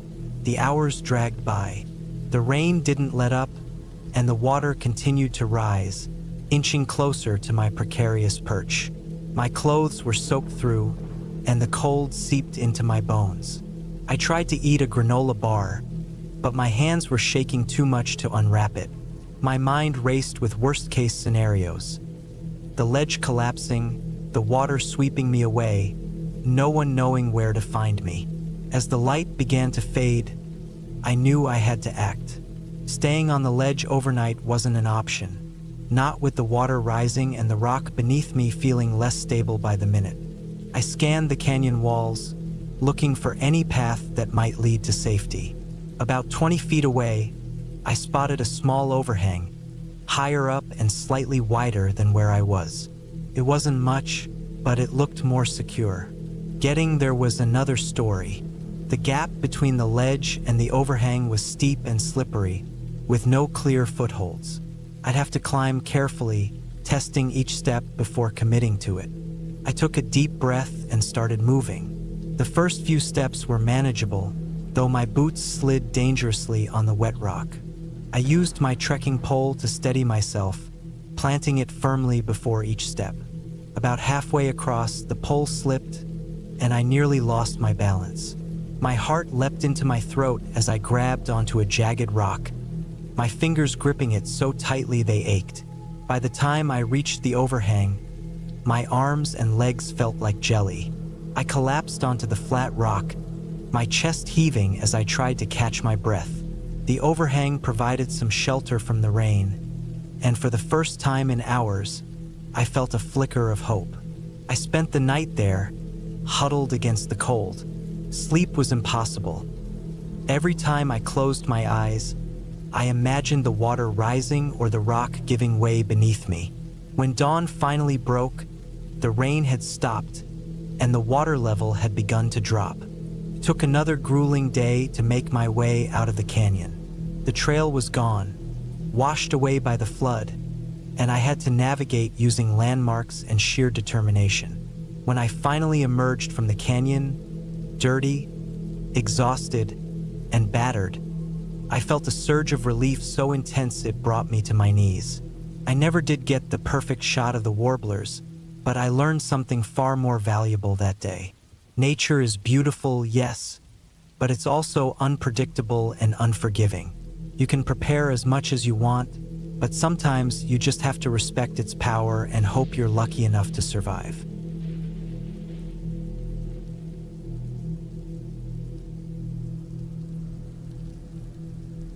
I had been waiting months for this trip. Hiking and climbing were more than hobbies. They were my way of reconnecting with myself. After spending most of the year chained to a desk job in Portland, I finally took the time off I needed to challenge myself on a new trail. I'd read about it on a forum for climbers. A hidden gem in Colorado, not far from Estes Park, with a rugged path leading to an impressive rock formation. The area wasn't overly crowded, and the summit promised views that could rival anything in a National Geographic spread. The trail wasn't officially maintained by the Park Service, but that only added to its charm. It was for those who knew what they were doing, a step up from the well-marked loops with handrails and warning signs. I spent weeks preparing, studying the route, gathering gear, and getting back into climbing shape. At 34, I wasn't as spry as I had been in my 20s, but I was experienced. I knew how to handle myself in the wilderness. The morning of the climb, I parked my car at the edge of the forest where the dirt road ended and the trail began. It was late September, and the air was crisp, with just enough bite to keep me alert. My backpack was loaded with the essentials: a couple of liters of water, energy bars, a first aid kit, and a lightweight emergency blanket. I even brought my climbing helmet, overkill for the route, but better safe than sorry. The first few hours of the hike were incredible. The trail wove through dense pines, occasionally opening up to reveal panoramic views of the surrounding valleys. The leaves on the aspens had turned golden, contrasting sharply with the evergreens and the cloudless blue sky. I kept a steady pace, stopping now and then to snap pictures or take a swig of water. By midday, I reached the base of the rock formation. It jutted out of the landscape like a jagged tooth, its reddish sandstone glowing in the afternoon sun. From this vantage point, I could see why climbers were drawn to it. It wasn't overly technical, but it demanded respect.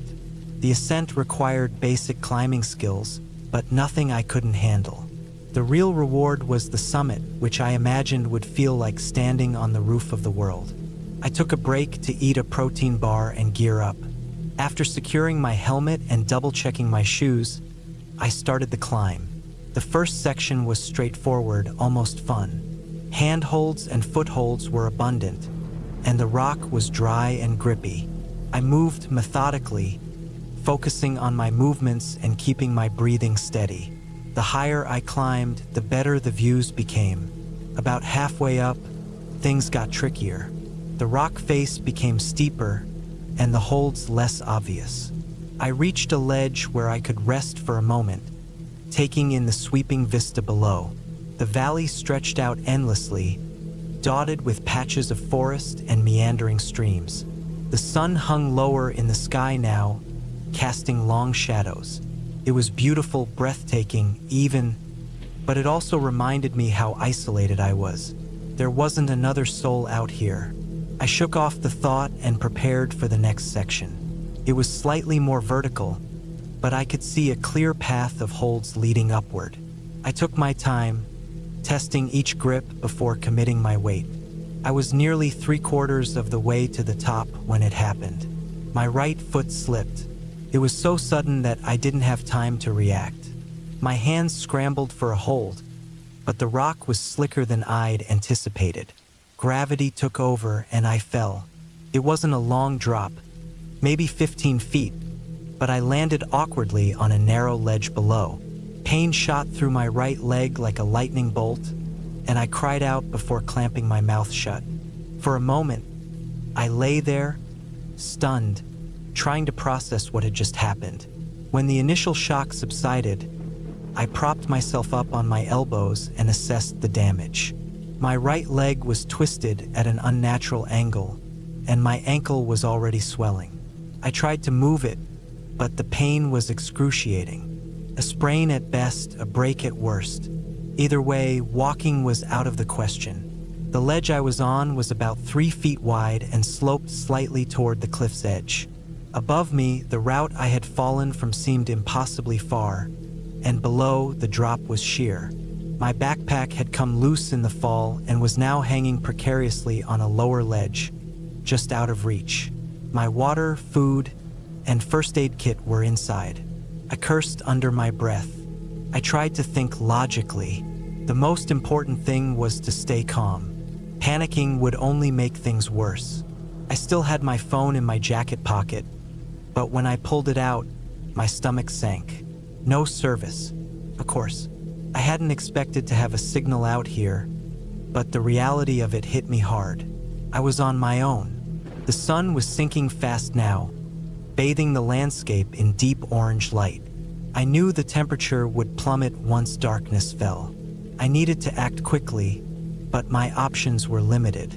Climbing down with an injured leg was a non-starter. Staying put meant enduring a freezing night without proper gear. I glanced at my backpack again, willing it to come closer, but it was no use. I shifted my weight carefully, trying to get comfortable, but the pain in my leg flared with every movement. I decided to splint it as best I could with what I had. Using my climbing helmet strap and a sturdy stick from my pocket knife kit, I immobilized the leg. It wasn't perfect, but it would have to do. As the last rays of sunlight disappeared, I wrapped my jacket tightly around myself. The wind picked up, biting through the fabric and chilling me to the bone. I huddled against the rock face, trying to conserve body heat. The stars began to emerge, one by one, until the sky was a glittering canopy. Under different circumstances, it would have been awe-inspiring. Now, it only reminded me how far I was from help. I kept my mind occupied by going over survival basics. I had read enough about hypothermia to know the signs to watch for. Shivering was normal. Drowsiness and confusion were not. I forced myself to stay awake, counting stars and replaying the climb in my head. Where had I gone wrong? Was it a bad hold? A lapse in focus? The questions gnawed at me, but they didn't change my situation. The night dragged on, each minute feeling like an hour.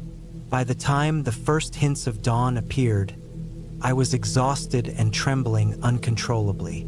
My leg throbbed with a dull, relentless ache, and my throat was parched. I hadn't had a drop of water in over 12 hours. When the sun finally rose, its warmth was a small comfort. I could see the terrain more clearly now, but it didn't offer any new solutions. I considered my options again. Waiting here wasn't sustainable. If I wanted to survive, I'd have to move, injured leg or not. I decided to attempt a controlled descent. Using my hands and good leg, I eased myself down the rock face inch by inch. It was agonizingly slow, and every movement sent jolts of pain through my injured limb.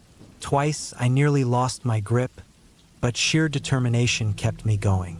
It took hours, but I finally reached the base of the rock formation. My backpack was still out of reach, but I found a small stream nearby. I crawled to it and drank greedily, the cold water reviving me just enough to think clearly again. I used the emergency blanket I'd tucked into my jacket to fashion a crude shelter. The next step was getting help. I knew I wouldn't make it far on my own, so I decided to stay put and signal for rescue. Using rocks and branches, I spelled out "help" in large letters on an open patch of ground. By the second day, I was weak but alive. A park ranger spotted the signal from a helicopter, and a rescue team arrived soon after. They stabilized my leg and airlifted me to safety. Lying in the hospital bed later, I felt a mix of relief and gratitude. I had made mistakes, underestimated the route, overestimated my abilities, but I had survived. It was a harsh reminder of the risks that came with solo adventures, but it wouldn't stop me from returning to the mountains. Next time, though, I'd be more prepared.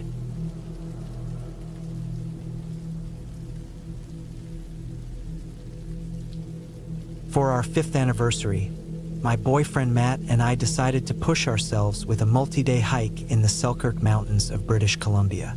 We were both 31 and had always loved the outdoors. We'd done several long hikes before, but this time we wanted to challenge ourselves with something even more remote. We spent weeks poring over maps and reading forums to pick a route that was both rugged and scenic. The plan was a 5-day loop with no cell service and limited contact with the outside world.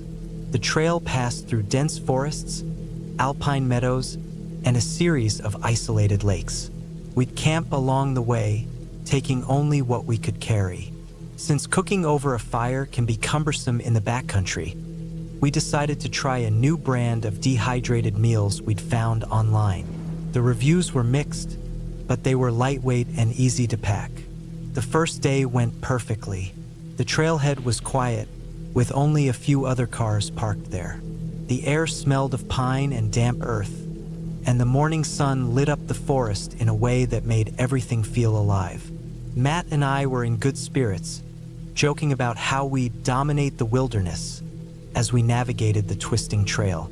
We covered 12 kilometers by mid-afternoon, reaching a small lake surrounded by tall evergreens. We set up camp, filtered water, and rehydrated our dinner. The meals weren't great, but they were edible and we didn't think much of it. That night, under the stars, we talked about how lucky we were to have this time together. It felt like we were exactly where we were supposed to be. The next morning, Matt mentioned feeling a bit off.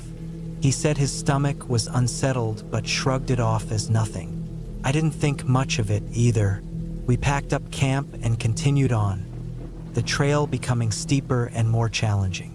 By the time we reached the second campsite, a clearing near a fast-moving stream, Matt looked pale and tired. He brushed it off, saying he was just dehydrated. We set up camp quickly so he could rest.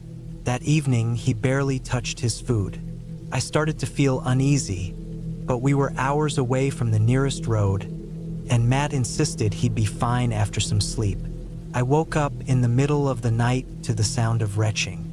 Matt was outside the tent, doubled over, vomiting violently. His breathing was labored, and he kept clutching his stomach. I rushed to his side, but there was little I could do. When the vomiting stopped, he collapsed onto the ground, groaning in pain. His skin was clammy, and he said his stomach felt like it was being torn apart. I tried to give him water, but he couldn't keep anything down. I felt panic rising in my chest. We were at least 25 kilometers from the trailhead, and there was no one around to help. By dawn, Matt was worse.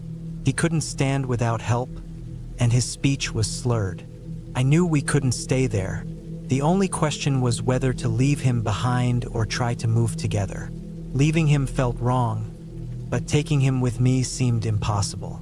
He could barely sit up, let alone hike. The terrain ahead was steep and rocky, with no guarantee of finding help. I decided to leave him.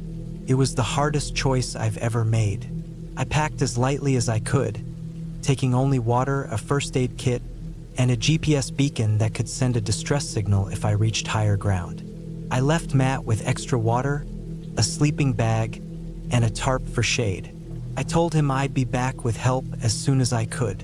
He didn't respond. He was too weak to argue. As I started down the trail, I couldn't shake the guilt. Every step felt like a betrayal. The trail was brutal.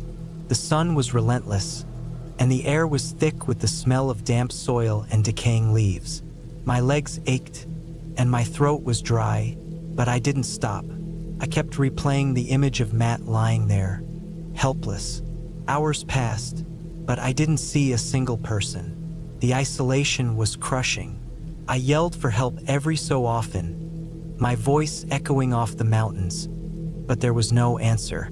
Around midday, I reached a ridge where the GPS finally picked up a signal. I activated the beacon and hoped it would work. Not long after, I spotted a small wooden cabin in a clearing below the ridge. It wasn't marked on any map I'd seen, but it looked old and sturdy. Smoke curled from the chimney, suggesting someone was there. I ran toward it, my legs trembling from exhaustion. Inside, I found a man in his 60s, wiry and weathered from years in the wilderness. He listened as I explained what had happened. Without hesitation, he grabbed a pack and motioned for me to lead the way. The hike back to Matt felt endless. I was terrified of what we might find. When we finally reached the campsite, my heart dropped. Matt was still there, but he looked worse. His breathing was shallow, and his skin had taken on a grayish hue. The man quickly assessed the situation. He gave Matt a shot of something, an anti-nausea medication, he explained, and helped me get him into a makeshift stretcher he'd brought along. We hiked for hours, taking turns carrying the stretcher. By the time we reached the trailhead, it was dark. The man had a satellite phone in his truck and called for help. A rescue team arrived within an hour and rushed Matt to the hospital. Doctors said Matt had severe food poisoning, likely from one of the dehydrated meals. They told me that if I'd waited any longer, he might not have survived. Took him weeks to recover fully, but he did. As for me, I haven't forgiven myself for leaving him, even though I know it was the right thing to do. That decision will haunt me for the rest of my life. We've since returned to the mountains, but we're more cautious now. We double-check our supplies and never rely on untested food. The wilderness is still where we feel most alive, but it's also where we were reminded how fragile life can be.